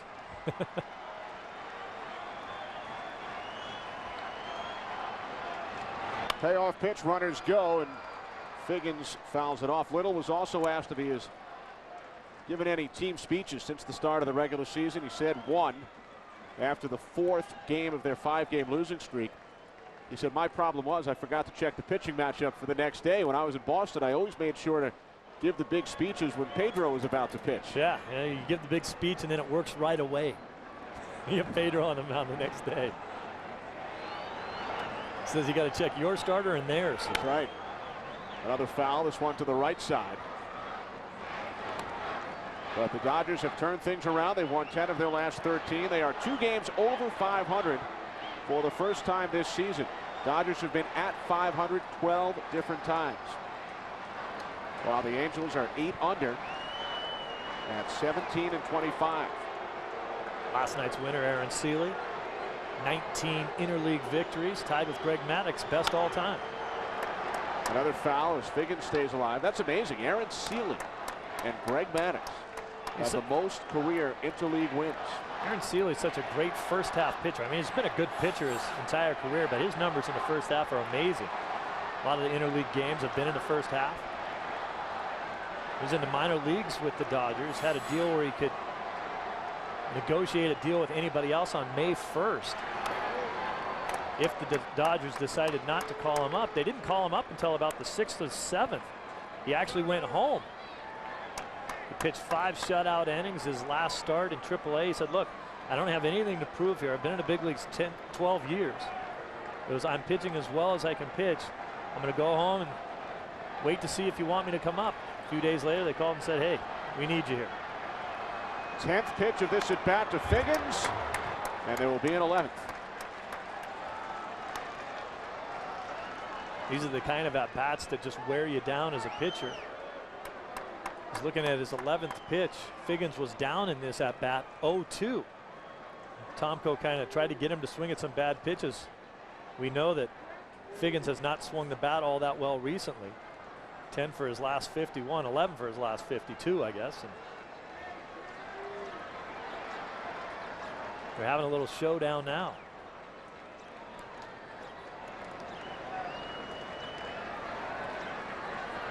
First and second, 2 outs, full count. Pitch number 11 coming up from Tomko to Figgins. And this one is playable to the right side. Garciaparra is under it, and he makes the catch. A 29-pitch inning, but the Angels do not score. They strand 2.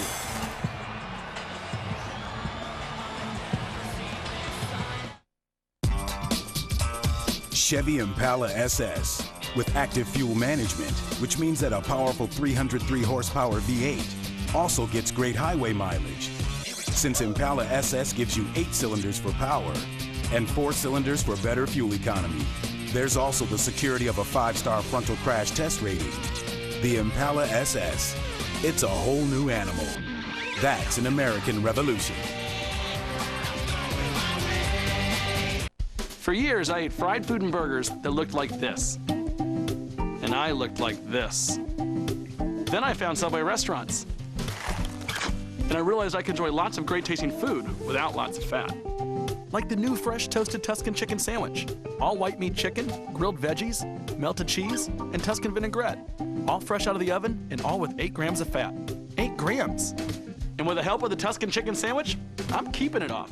Subway, eat fresh. Stubborn warts? Why wait for a doctor when you can do the same treatment at home? Introducing Dr. Scholl's Dual Action Freeze Away. It's twice as effective as freezing alone. It combines freeze technology and a maximum strength liquid. To remove large warts, see the doctor. Dr. Scholl's. Well, it's been a long day for Strahan. What a lovely shot! Yeah! Hey, maybe it's your deodorant. Let's start over. No, this time start with new Right Guard Sport Deodorant, now packed with even more scent. Right Guard, start right and right.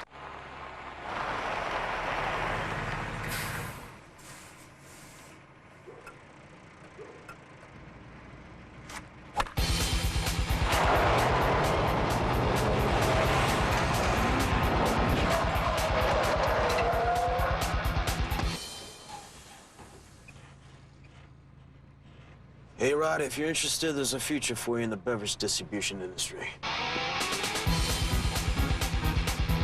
Fox Thursday. After American Idol leaves the stage, the dancers will hit the floor hard. The creator of American Idol is stepping out in a new competition, so you think you can dance. The new season begins 8/7 Central, Thursday on Fox. Part of the order for the Dodgers here in the 6th inning against Kevin Gregg. Nomar Garciaparra leading off, followed by Jeff Kent and Willie Eibar. Angels leading the Dodgers 4-1. And a leadoff single for Garciaparra, his 2nd hit of today's game. Gregg's been outstanding, striking a lot of guys out with different locations on his fastball. Look at all the locations. Down and away, strikeouts, up, down and away to a lefty, up again. Has been all over the place. That last one a cutter. The Dodgers want to put anything together. Right now is the time to do it. Maybe starting to get tired, working into the 6th inning here, in the heart of the order coming up. Dodgers have the leadoff man on for the first time today as Jeff Kent steps in against Gregg. Kent drove in the Dodgers' only run back in the 1st inning. Well, it's that magical 6th inning. Here is what the Dodgers did in the 6th last night. 9 runs, 9 hits. Ooh, you don't want to be Jose Cruz Jr. in that inning, though. Cruz would be the 5th batter in this inning for the Dodgers. They sent 15 men to the plate in the 6th last night. It was ironic up until that point for the Dodgers. They had 10 hits but had scored only 3 runs. That game could have been much uglier than it was.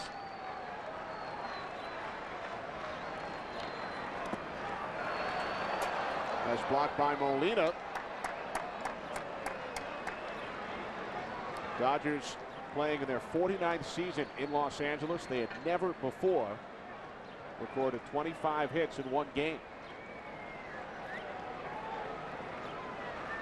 The 25 Dodger hits fell one shy of the club record by an Angels opponent. The Orioles had 26 hits against the Angels back in August of 1980. Those are tough games to be on the losing end. But as losses go, not that big a deal. I mean, that's a game where you laugh at and say, geez, we just got crushed. Let's come back tomorrow and win. We lose 3-2. It's uglier. 2-2 on Kent. Garciaparra short lead off first. And Kent rips this one foul down the left field line. Willie Eibar waiting on deck. Kenny, one of the things that I've been most impressed with Kevin Gregg is his ability to hit his spots. I mean, he's been throwing very hard, consistently at 93, jumping it up there to 94, 95, occasionally cutting his fastball, throwing the split finger. But as we showed you in that strikeout package, he's hit every spot he can hit with his fastball. To the right side, a catch by the diving Kennedy. Garciaparra to second. Dodgers have runners on first and second with nobody out. Time for another game break as we say hello once again to Jeannie Zaleski. And we have a home run at Oakland. All right, it's not Barry. How about Mike Matheny? Solo home run. It's his 3rd of the season. He'll take it. San Francisco's out in front at that point. 2-1. That's where we sit. Bottom 7. Thanks, Jeannie. So home runs accounting for both Giants runs today, Bonds and now Matheny. Look at the great piece of hitting. That ball down and away from Jeff Kent, looking to go this way with it all the way with 2 strikes. It was a nice pitch by Kevin Gregg, low and away and on the black. But Kent just did an outstanding job of driving it the other way and hitting it into that 2-hole for a base hit. Big opportunity here for Eibar. Strike 1. Back-to-back singles by Garciaparra and Kent. Scott Shields, the veteran right-hander, up and throwing in the Angels' pen.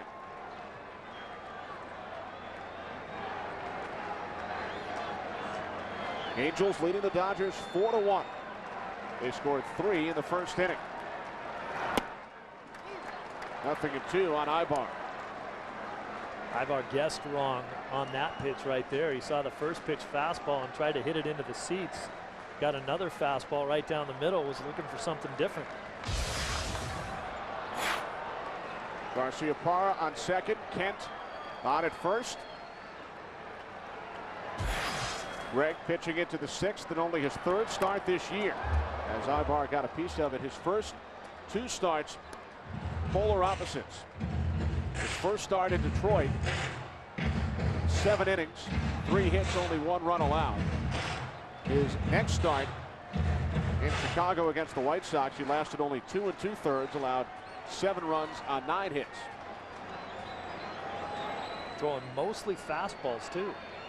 Yeah, this start more like the first.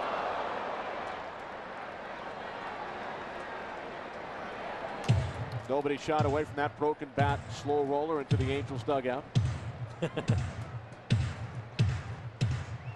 So Eibar over for a new bat. Look at that shot.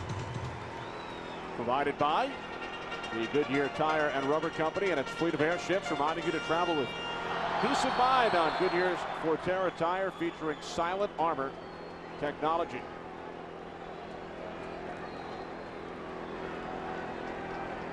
Hovering high above Dodger Stadium. Eibar sends this one into the right field corner. It is gone.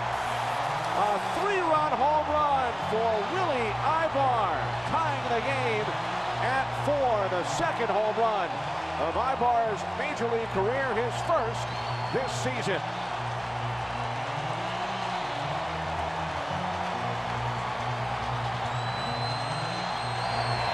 I saw Mike Scioscia hop up onto the front step after Kent got his base hit, starting to worry about how quickly Gregg would lose it.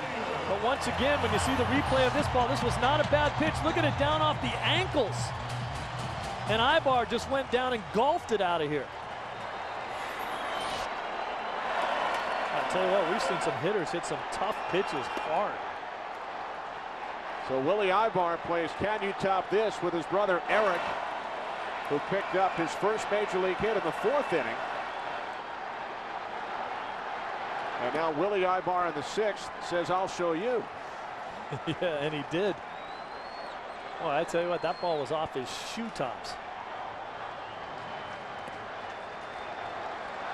There's only one hitter that I can think of right now, and he's in the ballpark, that hits a low pitch like that as well as any lefty right-handed, and that's Vladimir Guerrero. Lefties are noted for guys that can take that ball off their shoe tops and hit it. Ethier sends this one into left, and the catch is made by Rivera. We mentioned earlier the Eibars grew up in the same hometown as Vladimir Guerrero. And now Willie taking one out of the book of Vladdy. Yeah. Who watched that one go from his right field position. An unhittable pitch. Eibar's only previous Major League home run last September in San Francisco. He took Jason Schmidt deep. And on the 100th pitch of the game from Gregg, with one swing of the bat, Eibar ties this game at 4.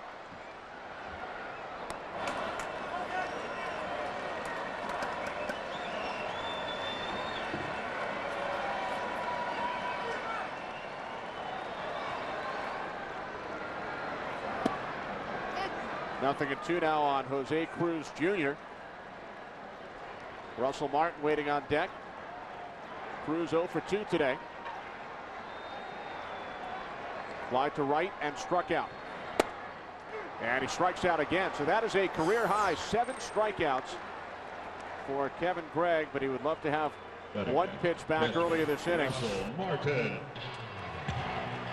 Fastball outer half. Molina just frames that thing, gives the umpire a great look at it. I can't help to think back at how nice a job that Gregg has done pitching, hitting his spots, gives up that big home run to Eibar. But how about the 2 opportunities at the plate that he had a chance to move runners up? Didn't do it. Maybe it's 6-4 right now, Angels, and he's not really worried about the 3-run home. Instead, it's a tie game. Including his first at bat back in the 2nd inning, he stranded 5 runners in the game. As McPherson throws out Martin. But the Dodgers have tied the score. Eibar goes deep. We'll return after these messages from your local station. The chase for the cup heads south. May 28th, the Coca-Cola 600 on Fox. Life's more fun with Mercury Mountaineer. It's a definite step up. Sirius Satellite Radio. Yours at no charge. With all kinds of sports, news, and talk, and 100% commercial-free music. You'll never get lost. Except in the music. Mercury Mountaineer. Only Mountaineer comes with 0% financing for 60 months, plus a no-charge Sirius Satellite Radio, plus a no-charge 3-year subscription. You gotta put Mercury on your list. I know, I'm a horrible person for not moving my old 401k, but digging out the paperwork, filling out the application, picking the right investments, the thought of it exhausts me. And with everything going on at work, the last thing I need is a second job.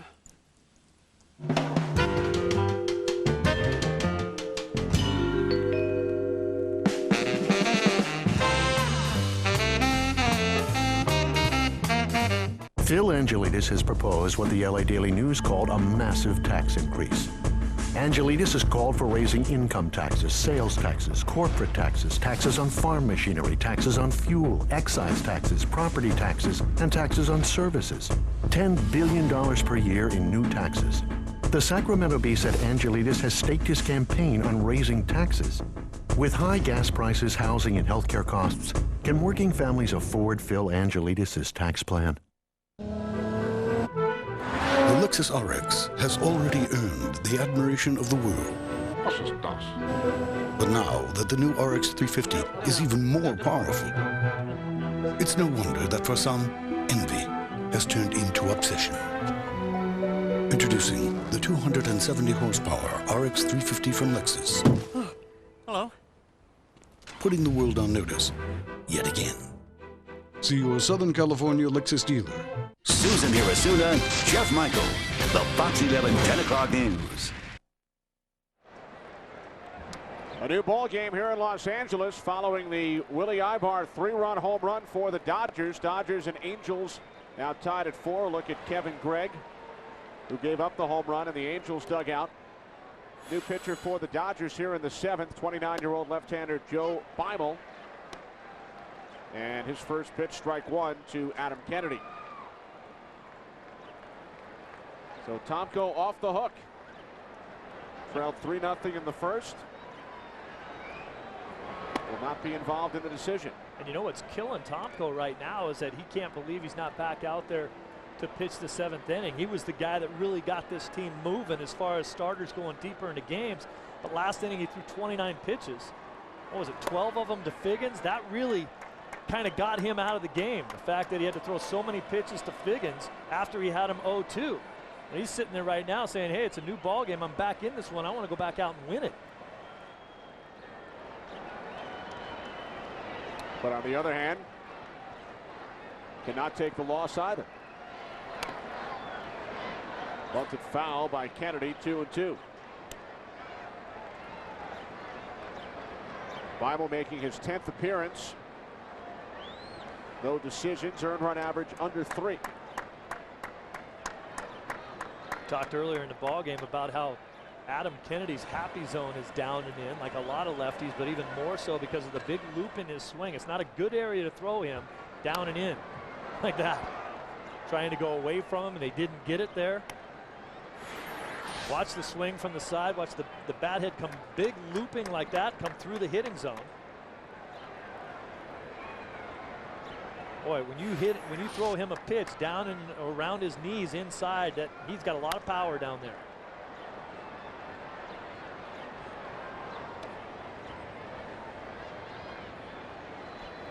Mickey Hatcher, the hitting instructor with the Angels, has worked pretty extensively over the last couple seasons trying to eliminate that. Because what happens to you if you don't square the ball up, you hit a lot of weak pop-ups to the left side, to the left fielder. Kennedy down on strikes. Top of the 8th inning in Oakland. Barry Bonds coming up. We send you to Josh Lewin and Mike Krukow. 25, Barry Bonds. Well, we welcome those of you watching other action. We don't know if you'll be seeing any actual action right here. 4 fingers, usually meaning let's walk this dude. And we just glimpsed 4 fingers coming out of that Oakland dugout, meaning no 7-15 right now. No chance for Barry Bonds to park one. Now, Kenny Mock has pitched to him throughout this series. And with Randy Kiesler out there on the mound, who's already proven that he can throw a ground ball and get a double play by setting up the force here. It really is the smart play. This doesn't seem to be some sort of Larry Dierker 2001, hey, I don't want to pitch to Barry Bonds. We're talking situational baseball here, right? Or the Al Padrique, not on my watch, right? Strategy that the interim manager for the Arizona Diamondbacks employed against Bonds. Now this is good, smart baseball right here. Intentionally, ball 4. The 18th intentional walk he's received this year. Well, in case you joined us late, Barry Bonds hit his 714th career home run in his first at bat of the game in Oakland earlier today against Brad Halsey. He's come up 3 times since then, intentionally walked by Randy Kiesler just a moment ago. He had gone 39 plate appearances without hitting a home run between numbers 713 and 714. Tie game here in Los Angeles. Vladimir Guerrero at the plate against Joe Beimel, who came on in relief of Brett Tomko here in the 7th. Guerrero, quiet afternoon at the plate, 0 for 3. There's Joe Beimel's numbers since his recall from the minor leagues. Got to be very, very careful with Guerrero here in this situation. That's kind of why. He will not get cheated, boy.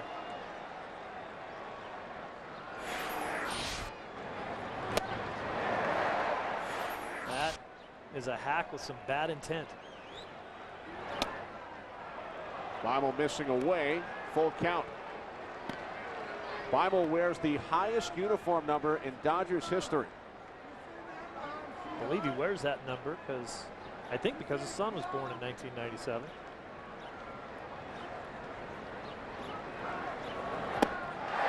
And Beimel striking out Vladimir Guerrero for the second out. 2 strikeouts for Beimel. Our Flomax game summary. Angels 3 in the first, Dodgers 3 in the 6th. Dallas McPherson, a 2-run shot for the Angels in the first. And the Eibar brothers, Eric with his first major league hit, Willie his second career home run. It was a big one, a 3-run shot, tying the game at 4. Huge home run for the Dodgers. All right, here's the problem that you can run into after striking out Guerrero. You can't let down against a guy like Rivera because he has home run power too. Rivera has hit 3 this year, a career high 15 home runs last season. You want to make sure that you don't lose your concentration. You get through a guy like Guerrero, they're throwing the ball around the horn, you get the ball back, you take a big deep breath, and then you don't concentrate on the next guy and he hurts you. 1-1 on Rivera. We mentioned Beimel's number 97, the highest number in Dodgers history. There's Brett Tomko, today's starter. The previous high number, 77. Back in the early 40s, worn by both Joe Medwick and Charlie Bressett of the Brooklyn Dodgers. The highest Los Angeles Dodgers uniform number had been 76. Juaner Sanchez, now a member of the New York Mets, 2 years ago. Did not wear it last year. 76, that's a bad number. I mean, you know, what are you're like an offensive guard or something like that, aren't you, if you're wearing number 76? Or a rookie at your first spring training. Yeah, and I'm sure that's exactly what happened, and he got called up and said, well, just throw that same number on my back until we decide what's going on. My first spring training number was 54. Check swing. Ball got away from Martin. On at first is Rivera.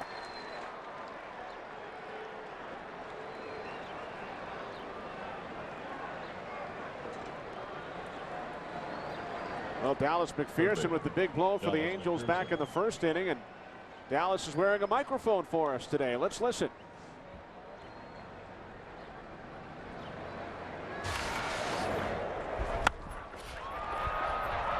Get up, ball. Get up, ball. Get up, baby. I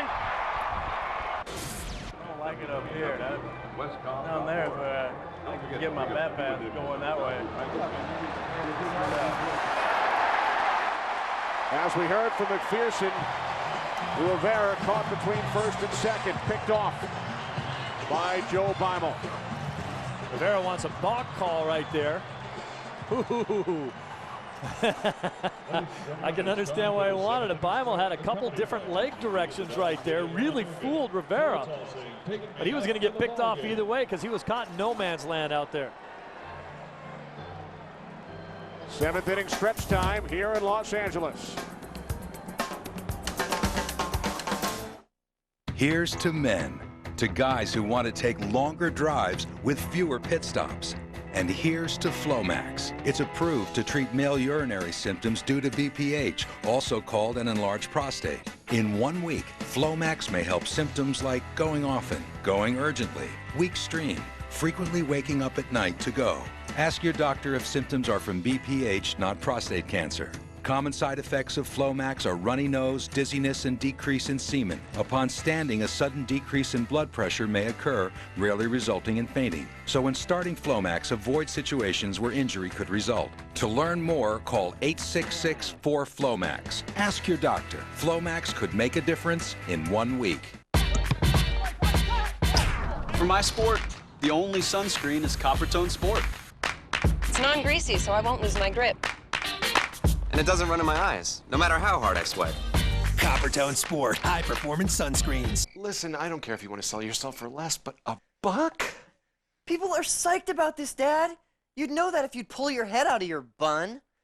Watch it, Burger Boy. Whopper Jr. for $1. Bringing some attitude to the new BK value menu. I didn't go to AutoZone because I was too busy to change my antifreeze. I didn't go to AutoZone because who needs a tune-up? If you've been avoiding regular car maintenance, get to AutoZone. They have everything to help you keep your car safe and on the road. AutoZone. Get in the zone. Will you be hauling 7 tons of sheet metal? Or 70 pounds of plywood? 12,000 pounds of cattle? Or a little something for a do-it-yourself job? We can't be certain how you'll use your GMC Sierra heavy-duty pickup, so we engineered it with the most available horsepower and torque in its class. GMC, engineered to the highest standard, professional grade.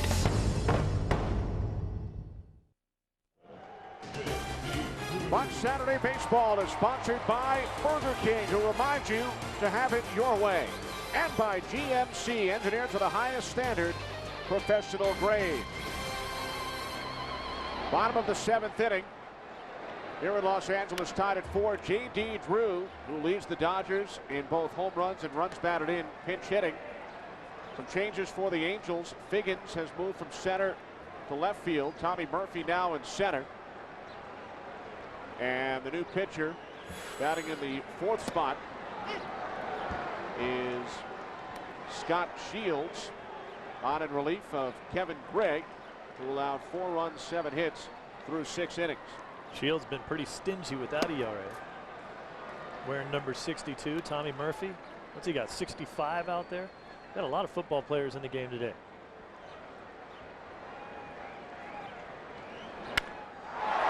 Drew with a drive, deep right field. This one is out of here into the Angels bullpen. A pinch hit home run for J.D. Drew, his 8th of the season. The Dodgers take a 5-4 lead.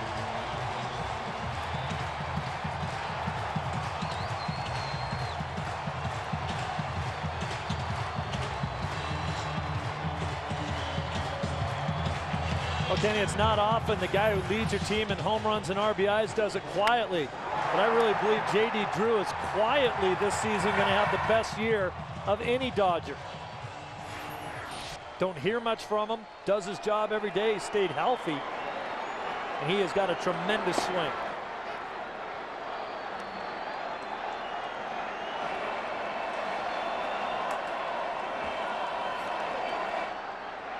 Second pinch hit home run for the Dodgers this season. Olmedo Saenz has the other. So a 4-1 Angels lead has evaporated. 2 home runs for the Dodgers over the last 2 innings. Eibar off Gregg, and now Drew off Shields. And the Dodgers lead 5-4.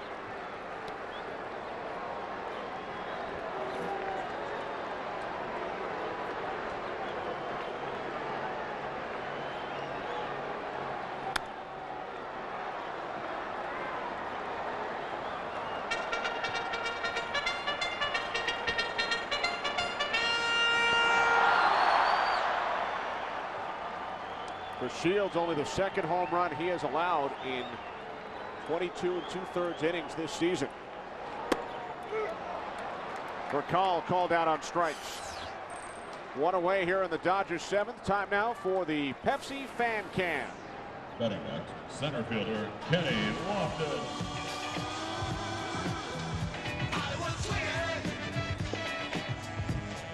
Great afternoon for a ball game here in LA. Are you a Dodger fan, or maybe a double Dodger fan right there?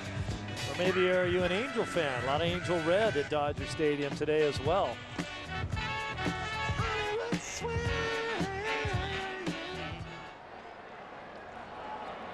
As we mentioned earlier, this year 10 of interleague play.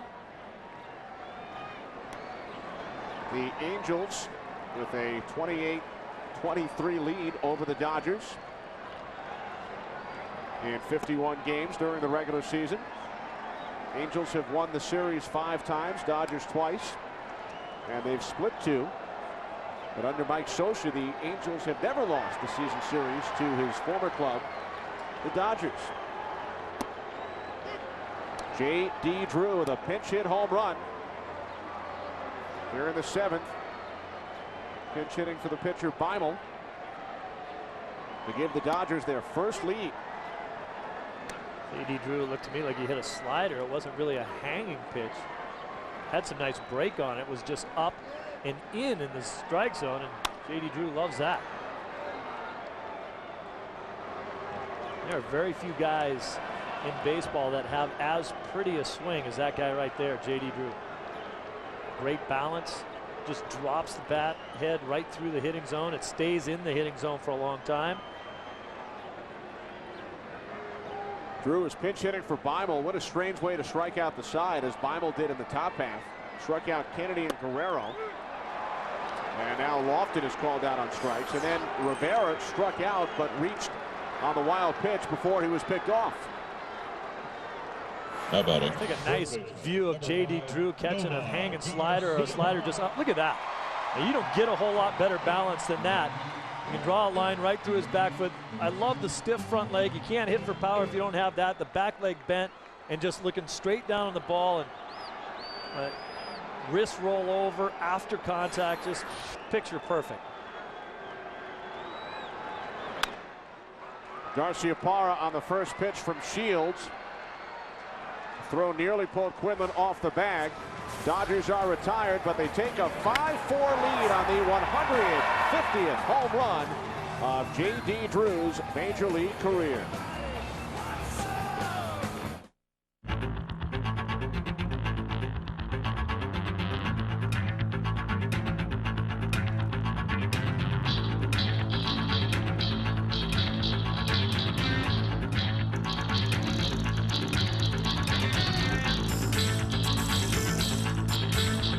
Introducing the new 2007 Yukon Denali, the definition of great engineering. I think it happens to a lot of guys over 50. See, I was always going during the movies and hating to stand up, going during a presentation and hating to stand out. For you this afternoon. And once I got there, I had trouble going, and I was going 3 times a night. I said to my doctor, I have a going problem. He said, you have a growing problem. It's not your bladder. Your prostate is growing. See, I had an enlarging prostate. My doctor prescribed Avodart. Most medicines only treat symptoms. Avodart, with time, actually shrinks the prostate and improves urinary symptoms. So I can go more easily when I need to go and go less often. Only your doctor can tell if your symptoms are from an enlarged prostate and not a more serious condition such as prostate cancer, so have regular prostate exams. Avodart is for men only. Women should not take or handle Avodart due to the risk of a specific birth defect. Tell your doctor if you have liver disease. Rarely, sexual side effects, tenderness, or swelling of the breast can occur. Call your doctor today. Avodart for your growing problem. Forget what you think you know about light beers. Because they never looked like this or tasted like this. Introducing Michelob Ultra Amber. With a deep amber color and full-flavored taste. The world of light beer just got a little darker. Michelob Ultra Amber. The new look of light beer. Bucs Saturday Baseball is sponsored by the new Michelob Ultra Amber. It's the new look of light beer. Kenny Albert, Steve Lyons back in Los Angeles. The Freeway Series, Game 2, following the Dodgers' 16-3 win last night. Dodgers with a 5-4 advantage here as Dallas McPherson broke his bat and popped out to one of the Dodger heroes so far today, Willie Eibar, and the third Dodger pitcher of the afternoon is Danny Baez. Baez has been a closer on this team. He struggled doing it. Takashi Saito has been a closer as well with the absence of Eric Gagne. Danny Baez, of course, saved 41 games for Tampa Bay last season. He knows what he's doing on the mound late in ball games. Quickly one away. Here's Rob Quinlan. Baez took over as the closer for Gagne, and in 14 save opportunities, saved only 9. Inside to Quinlan, 1-1. Well, while Rivera was getting picked off last inning, we didn't get the chance to react to McPherson's sounds of the game. How awesome is it when he hit that home run? He's running around the bases telling the ball to get up, get out of here. That is exactly the thought process you're going through when you hit one and you're not sure if you got enough of it to get out. You're blowing on it, screaming at it, yelling at it, trying to do anything you can to make sure the thing gets out of the ballpark. How many of your 19 did you know were gone the second you hit it? Oh, you know, a few of them, which is very strange for a guy who didn't hit very many home runs. It is a feeling that when you hit one and you just crushed it, I mean, even I stood there and watched. You know, people would get mad at me. Why'd you stand there and watch that? I was like, because I was so surprised that I hit it that far. Did you hit any inside the park homers? Only in the minor leagues. So all 19 actually went over the fence. Yes, wow. They did. Very impressive. Payoff pitch is fouled off. Quinlan with 2 hits, 2 for 3 today. Eddie Murray knows the feeling. Yeah, more than 500 times. Yep.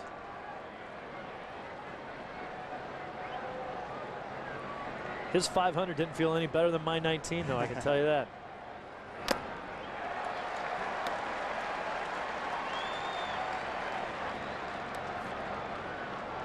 Eddie Murray, 504 career home runs.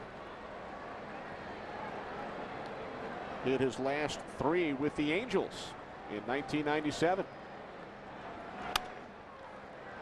On the ground to the third baseman, Eibar. 2 out.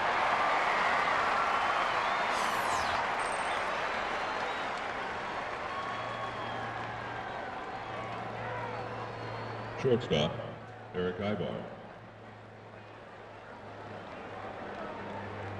So Willie Eibar throws out Quinlan, and now his brother Eric steps to the plate. His first major league hit in the 4th inning, his second major league hit in the 6th.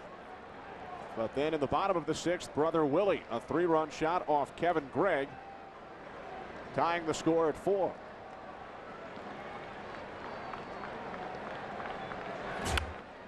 Eibar looking to bunt his way on, and brother Willie lets it roll foul. They've played together so long that Willie knew that ball would have a little English on it off of his brother's bat, and he said, "You've tried that on me a million times. I'm just going to watch it go foul." That's not right. Bunting against your brother.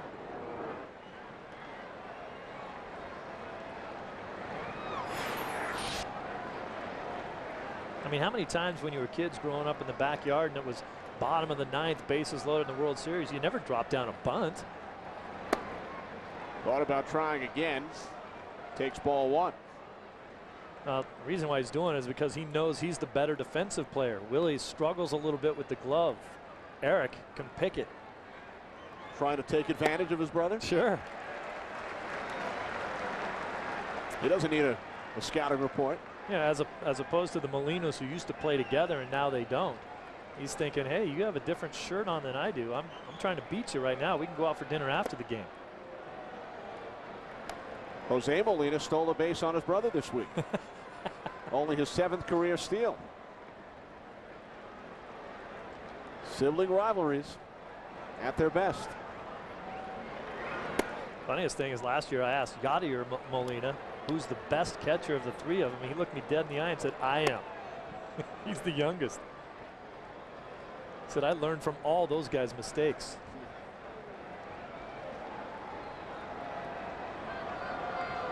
And there is older brother Jose Molina waiting on deck. Payoff pitch to Eibar. In the air to left.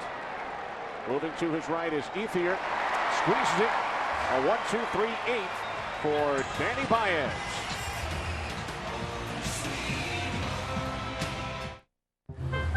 Two, please.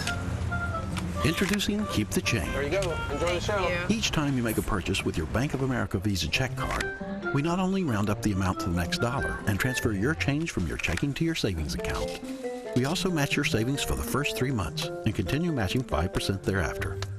Up to $250, which means there's a new easy way to save right at your fingertips. Open a checking account and keep the change. Only at Bank of America. Higher standards. It's an achievement worth a cheer. New Vanilla Mint Listerine. A less intense Listerine. So now there's no reason for anyone not to get the healthy benefits of Listerine. It's every bit as powerful at fighting germs that cause plaque, gingivitis, and bad breath. Plus, it has a less intense vanilla mint taste. Now everyone can get the protection of Listerine. Less intense vanilla mint Listerine. Now there's a Listerine for everybody. Avis Preferred member Mike Plotzker, space C2. Don't forget your bags and your love of adventure. Excuse me? This is Mike Thunderpants Plotzker, the occasional base jumper, jello wrestler, the guy who likes to smear cream cheese all over. Whoa. Too far? Yeah. Sure. You may be here for a meeting, but there's a hang gliding place just off Route 9. Avis Preferred Service. Skip the counter, go straight to your car. Have more time to do what you want. Oh, no! Just another way we try harder. Animation Domination returns with a vengeance. The Simpsons season finale features Mandy Moore. Cancel all my appointments. Sweet! Then, Family Guy's super freaking tabulous finale looks to the future. Knock, knock. She had a sex change after college. Wow, she went to college? It all starts at 7, 6 Central tomorrow on Fox. Fox Saturday Baseball is sponsored by Vanilla Mint Listerine. Less intense, equally effective. By Bank of America, the easy way to help you save. And by Avis, where we try harder to make your trip better. Bottom of the 8th inning here in Los Angeles. Dodgers out to a 5-4 lead and come from behind fashion over the Angels. Our aerial coverage courtesy of the Goodyear Tire and Rubber Company and its fleet of airships, reminding you to travel with peace of mind on Goodyear's Forterra tire, featuring silent armor Leading off the bottom of the 8th for the technology. Dodgers, second baseman Jeff Kent. New pitcher for the Angels called up today. 27-year-old right-hander Jason Bolger pitched in 9 games for the Arizona Diamondbacks last season, acquired just prior to spring training. And continuing with our brothers theme, Steve, you've talked about the Molinas, the Asturis brothers, the Eibars, the Weavers. Bolger and his brothers, Kevin and Brian, all selected in the 2001 draft. The first time 3 brothers were selected in the same draft. Wow. Are they triplets? Jason, selected by Arizona. Kevin and Brian, one a shortstop, one a right-handed pitcher, both chosen by San Francisco. Neither signed, and the brothers were subsequently drafted again by Kansas City and by Tampa Bay. Well, I won't try to top that story, but think of the J.D. Drew and his brother, right. Tim, were both drafted in the first round in the same draft.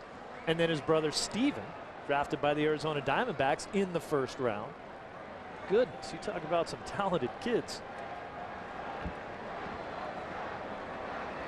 The 0-2 from Bolger to Kent. Missing inside, 1-2.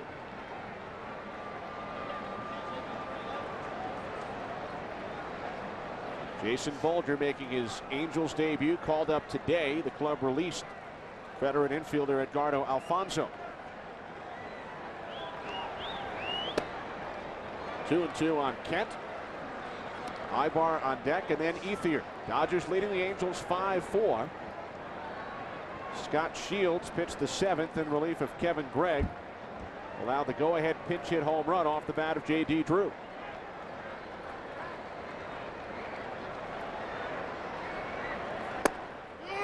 Called strike 3 on the inside corner.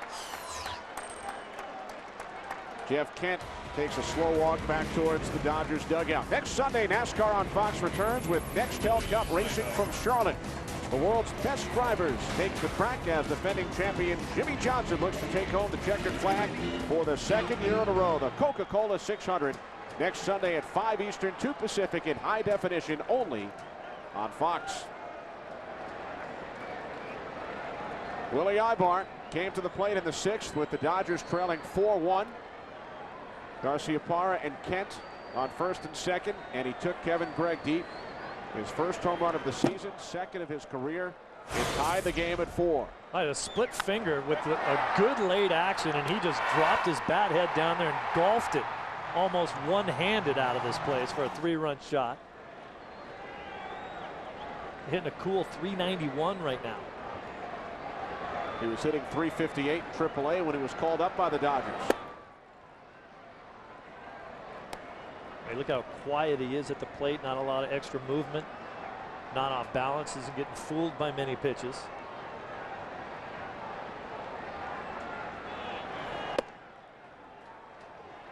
Bolger falls behind 3-0. Andre Ethier, who had 5 hits last night, waiting on deck.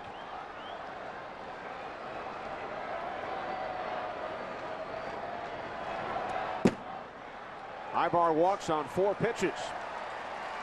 Only the 2nd walk in today's game.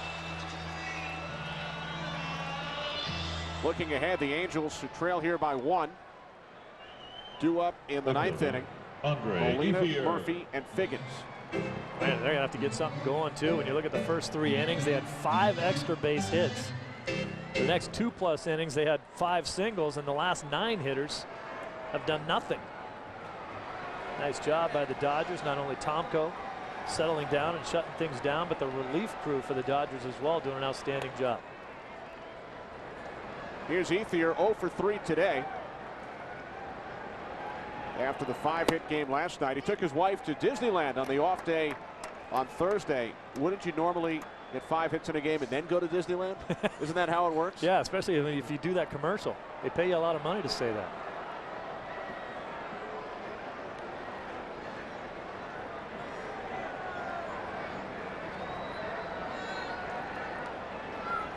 The 0-1, now 0-2. Yeah, looking around at Adam Kennedy out there defensively. I don't know if his back's hurting him or if it's just the way he gets ready occasionally. Squatting like a catcher in between pitches as he was getting ready for the next pitch to be delivered, and then kind of hopped up into a regular position. But the way he's dancing around out there might lead you to believe that his back's bothering him a little bit. Off the glove of the pitcher, Bolger. And the Dodgers now with 2 on and 1 out.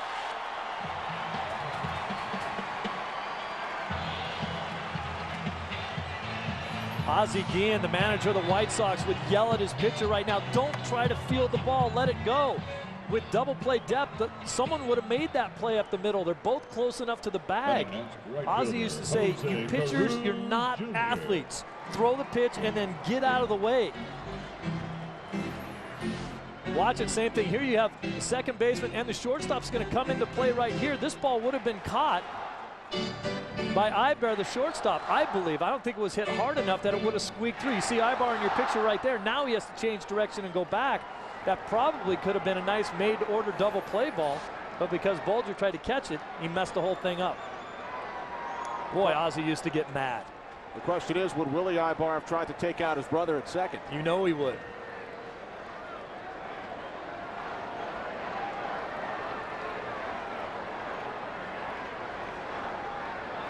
Especially after Eric tried to bunt his way on Willie in the last half inning. Payback again. Jose Cruz Jr. 0 for 3. He struck out twice. Eibar and Ethier the base runners. Dodgers looking to add to their lead here in the bottom of the 8th inning. Cruz Jr. this year really struggled left-handed, hitting under 200 left-handed, hitting 342 right-handed with significantly less at-bats right-handed, but at the top of the order for the Dodgers, Cruz Jr. a lot of the time hits second. He and Furcal have both struggled hitting left-handed this year. 2-1. Angels scored 3 in the top of the 1st. Dodgers big inning the 6th. And the Dodgers threatening here in the 8th. They won last night's game 16-3.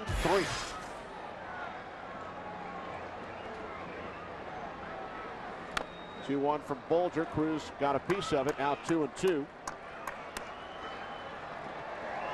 Russell Martin waiting on deck.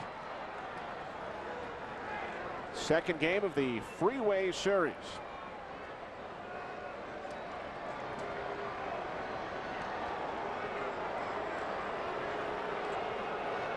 These teams will go at it again in late June, early July, down in Anaheim.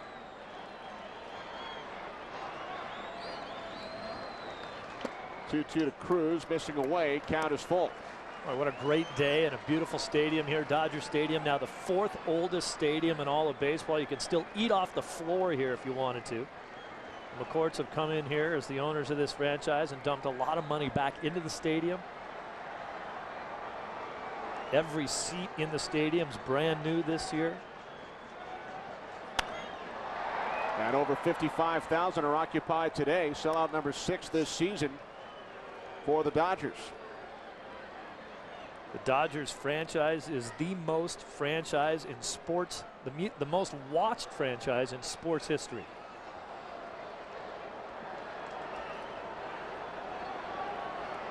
There's Frank McCourt, the owner.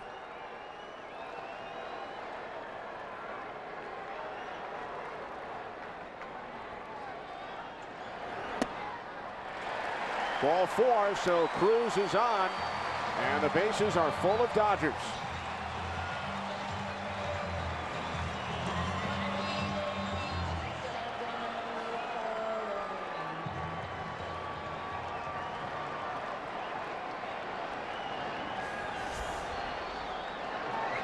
Pitching coach Bud Black out for a visit. Eibar on third, Ethier on second, Cruz on at first. Bases loaded with only one out. It's a new graphic for this year right there, huh? That's pretty sweet. I like that. All the bases with faces. Bases with faces. Yeah. Very nice. Wow. The trademark that. Bases with faces. I like that. Lots of faces on the bases. Well, Fox beginning our second decade of Fox Saturday Baseball, year 11. You never know what the folks in the truck might come up with for you. They're pulling out all the stops, hoping to go deeper into that second decade.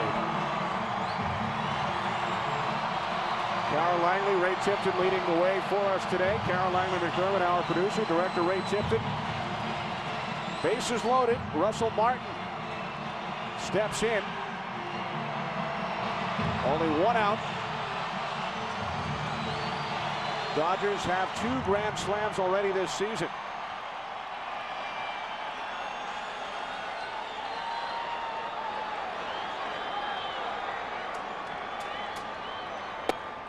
And you wonder how much different things would have been had Bolger not tried to field that ball hit by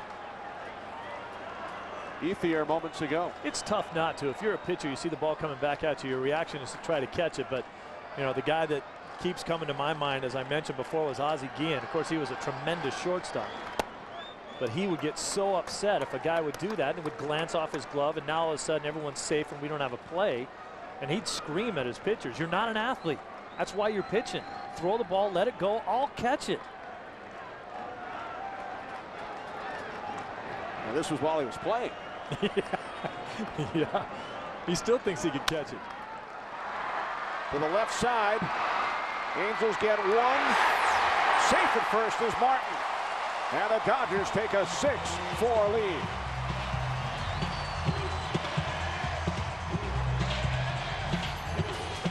Russell Martin runs very well for a catcher. Nice play right here, getting the ball off to second. I don't know if they thought they could turn two, but Adam Kennedy very quickly tries it. Russell Martin can pick him up and put him down for a catcher.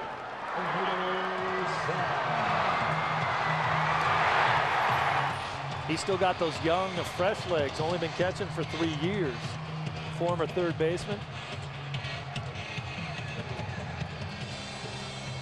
So with 2 outs, Olmedo Signs will pinch hit for Danny Baez.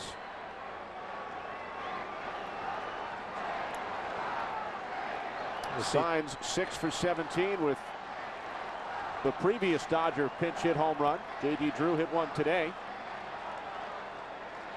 First and third, 2 outs. And now time called by the home plate umpire, Wally Bell.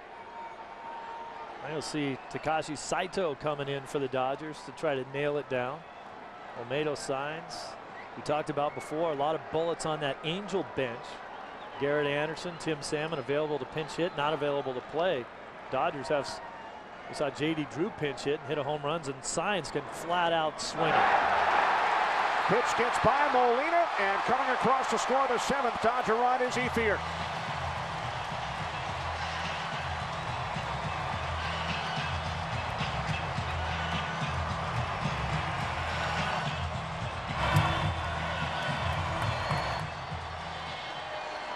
I don't know if Molina got crossed up on this pitch or he just boxed it.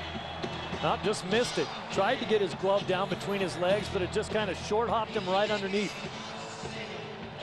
Well, that's one of those plays where you're a catcher and you're thinking, how did that get by me? I felt like I have every hole covered. He kind of just tried to short hop that ball, and as he came up, the ball snuck under his glove.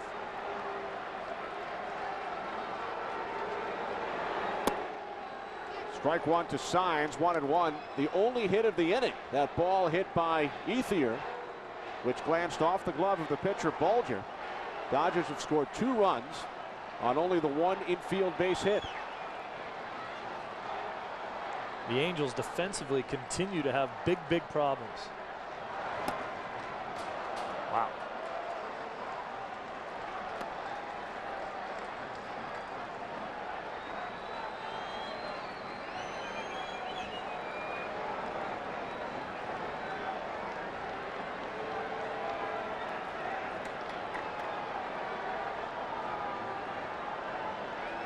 Dodgers with 6 runs over the last 3 innings after they trailed 4-1. 3-1 count on the pinch hitter, Olmedo Signs.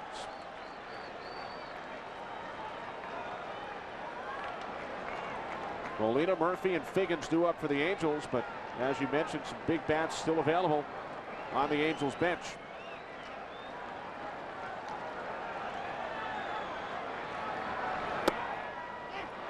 High strike called. Full count. Signs started down towards first. Bulger has already walked 2 in the inning. High fastball. Good enough to be called a strike. You don't see it that often. A little bit above the belt. The rule book says it's a strike. Payoff pitch from Bulger. He misses inside. 3rd walk of the inning issued by Bulger in his Angels debut, and that will be all. A tough luck inning. He struck out Kent, walked Eibar, and then a potential double play ball off Bulger's glove. It continued the inning, and it's now 7-4 Dodgers.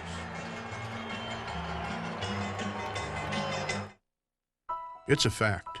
The more we learn about how to take care of ourselves and our families, the longer and healthier our lives become. That's why more people turn to WebMD than any other health information source. It's a place where people find answers to health questions with an ease never before possible, where doctors discover new and better ways to care for their patients. A place where everyone can finally forge a link between better information and better health. WebMD.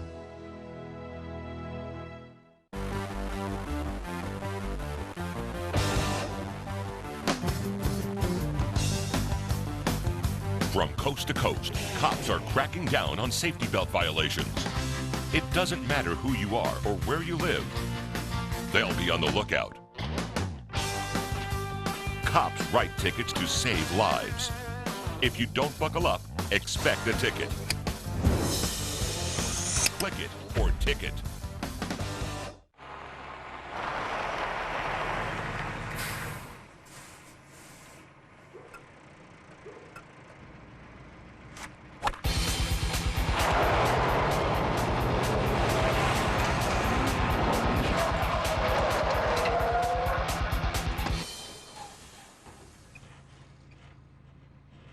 Hey, Rod, if you're interested, there's a future for you in the beverage distribution industry. Fox Monday. These terrorists are in control of 12 multiple warhead missiles. You won't be prepared for what happens next. 60 seconds until they launch. And we promise you won't be disappointed. Right here, right now, you are going to face justice! 24, the 2-hour season finale at 8, 7 Central, Fox Monday. Viewer discretion advised. Chipper and the Braves battle the Cubs. Fox Saturday Baseball next week. Fox Saturday Baseball is sponsored by WebMD. Better information, better health. By Pepsi, it's the cola. And by the auto parts experts at AutoZone. Get in the zone, AutoZone. Well, the Dodgers, who last night scored 12 runs from the 6th inning on, have scored 6 from the 6th inning on this afternoon, looking for more as Esteban Yan, who allowed 5 runs in 1 inning last night, comes out of the bullpen to try and stop the bleeding here in the 8th. That's amazing too when you look at the Dodgers that they don't generally score a lot of their runs with home runs. They've had a couple today. They string together a lot of hits to score their runs, 10 of them today. Rafael Furcal has 2 hits in today's game. Martin, the runner on second with 2 outs. Dodgers have not hit a ball out of the infield in this inning. They've scored 2 runs on 1 hit, 3 walks, and a wild pitch. And they lead the Angels 7-4. 1-2 now on Furcal.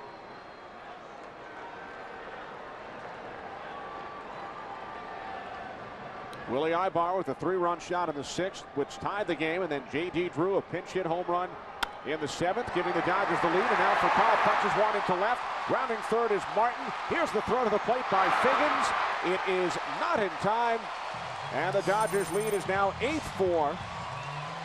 Their 3rd run of the inning.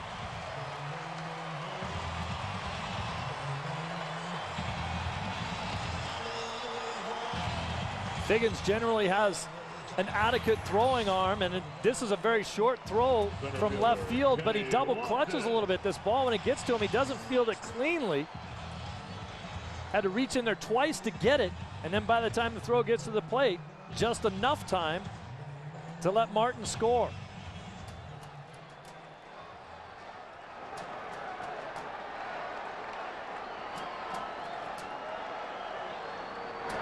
So the Dodgers with 3 runs in the inning as Kenny Lofton falls behind 0-1.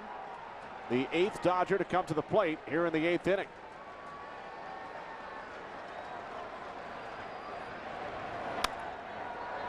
Nothing in 2.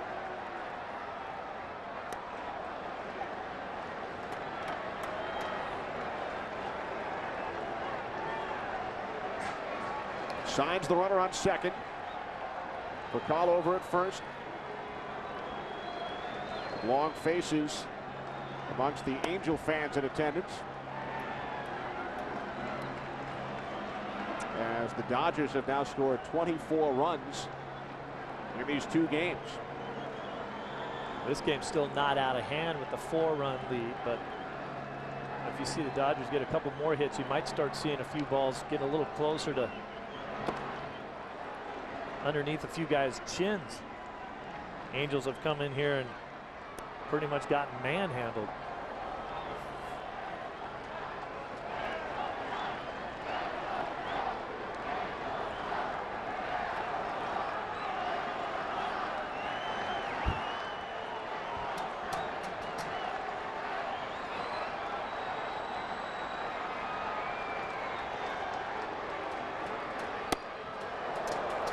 tight. Full count. 3-2 on Lofton.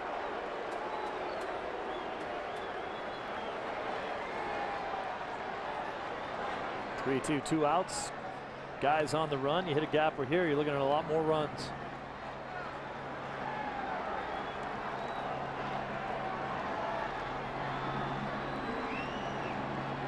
Payoff pitch to Lofton. Quinlan takes it to the bag himself. We head to the ninth. Dodgers 3 in the 8th have extended to an 8-4 lead. Introducing the miracle of fusion, a revolutionary technology and a unique idea come together to create new Gillette Fusion.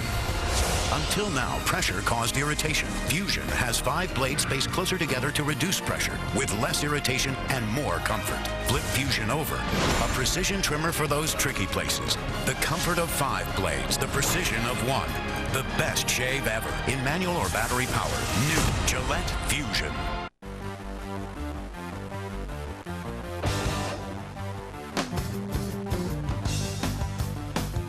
From coast to coast, cops are cracking down on safety belt violations. It doesn't matter who you are or where you live. They'll be on the lookout. Cops write tickets to save lives. If you don't buckle up, expect a ticket. Click it or ticket. Heard of the pyramid? Check out the square. All the taste in a late night fourth meal. Melty, crunchy, spicy, and grilled. The tastes are exciting. Only Taco Bell's got them. If it's not fourth meal, it's just food. For my sport, the only sunscreen is Coppertone Sport. It's non-greasy, so I won't lose my grip. And it doesn't run in my eyes, no matter how hard I sweat. Coppertone Sport, high-performance sunscreens. New improved Roundup. Now so effective, it even beats the weather. Roundup still kills the root, but now it works so fast, nothing can stop it, not even the rain. So weeds go down and stay down, guaranteed. New improved Roundup. The best gets even better. Fox Tuesday. This is one season finale that has it all. Which one of you is House? The season finale of House at 9/8 Central, Fox Tuesday. Viewer discretion advised. Ninth inning here at Dodger Stadium. Dodgers leading the Angels 8-4. It is not a save situation for Takashi Saito. It would have been. He does have 1 save on the season. The Dodgers scored 3 runs there in the 8th to take him out of a save situation. Still used in that role lately. 36 years old, a veteran of the Japanese leagues, but a rookie here in the big leagues this year. Mike Napoli pinch hitting for Jose Molina. Napoli 2 for 4 in last night's game. He will be followed by Tommy Murphy and then Sean Figgins. Angels trailing 8-4. Our producer today, Kara Langley McDermott. Our director, Ray Tipton. The associate director, Tom Shaffrey. Broadcast associate, Andy Cavanaugh. Our technical producer, Dan Rattante. Thanks to Marty Aronoff and Ronnie Fisher here in the booth. 2-1 on the pinch hitter Napoli. The coordinating producer of the studio is Scott Ackerson. Pre-game show produced by Gary Lang, directed by Bob Levy.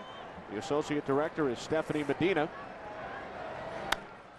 As Napoli fouls this one off, now 2-2. The studio technical supervisor is Jack Simmons. The senior producer of Fox Sports is Bill Brown. And the executive producers are David Hill and Ed Gorin. Top of the 9th inning. Dodgers have scored the last 7 runs in this game.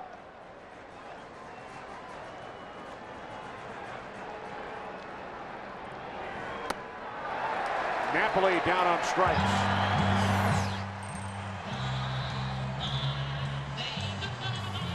Our Chevrolet player of the game. We take you back to the Dodger half of the 7th. J.D. Drew, pinch hit home run, giving the Dodgers their first lead of the game in recognition of J.D. Drew's home run. Chevrolet will make a $1,000 contribution to the Boys and Girls Clubs of America, Chevy, and American Revolution. Tommy Murphy batting for the first time, hitting .280 this season.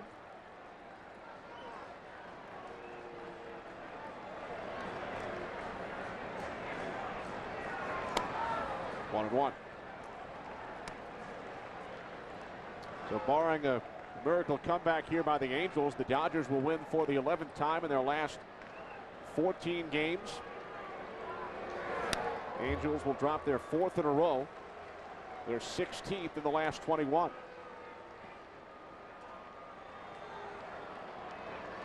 Before the game, a couple of the writers were asking Grady Little if he felt bad for the Angels. Took him a long time to answer the question, and he said, hey, I feel bad for any situation like that. He said, we were in the same situation before we got on this little run.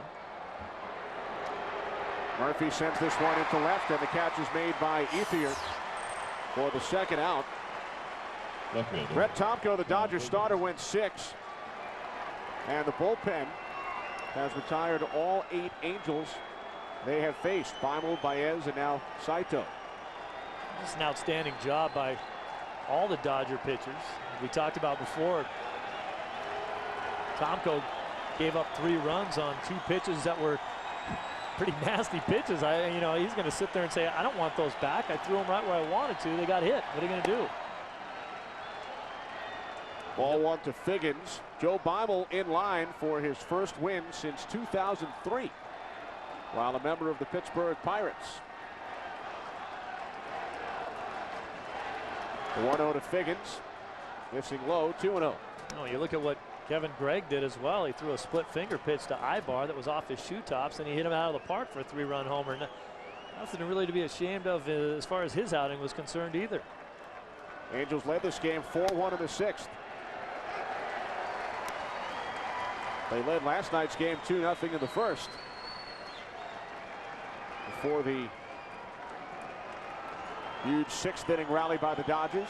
They won last night 16-3. 1 out away from taking game 2 of the Freeway Series. 2-2 count now on Figgins. Last 2 nights, the 6th inning's really been the difference for the Dodgers. They scored 9 in the 6th last night, 3 in the 6th in today's ball game to tie it up. 19 runs from the 6th inning on the last 2 games for the Dodgers. 19 of the 24 they've scored. The 2-2 to Figgins. He stays alive. It'll be Derek Lowe and Irvin Santana in the series finale here tomorrow afternoon. Dodgers, with a win today, will be 3 games over 500 for the first time this season. Pitch is high, full count, 3-2 on Sean Figgins. We are told Barry Bonds will be intentionally walked in the top of the 10th inning. Giants and A's are tied at 2. Payoff pitch to Figgins. He fouls it back.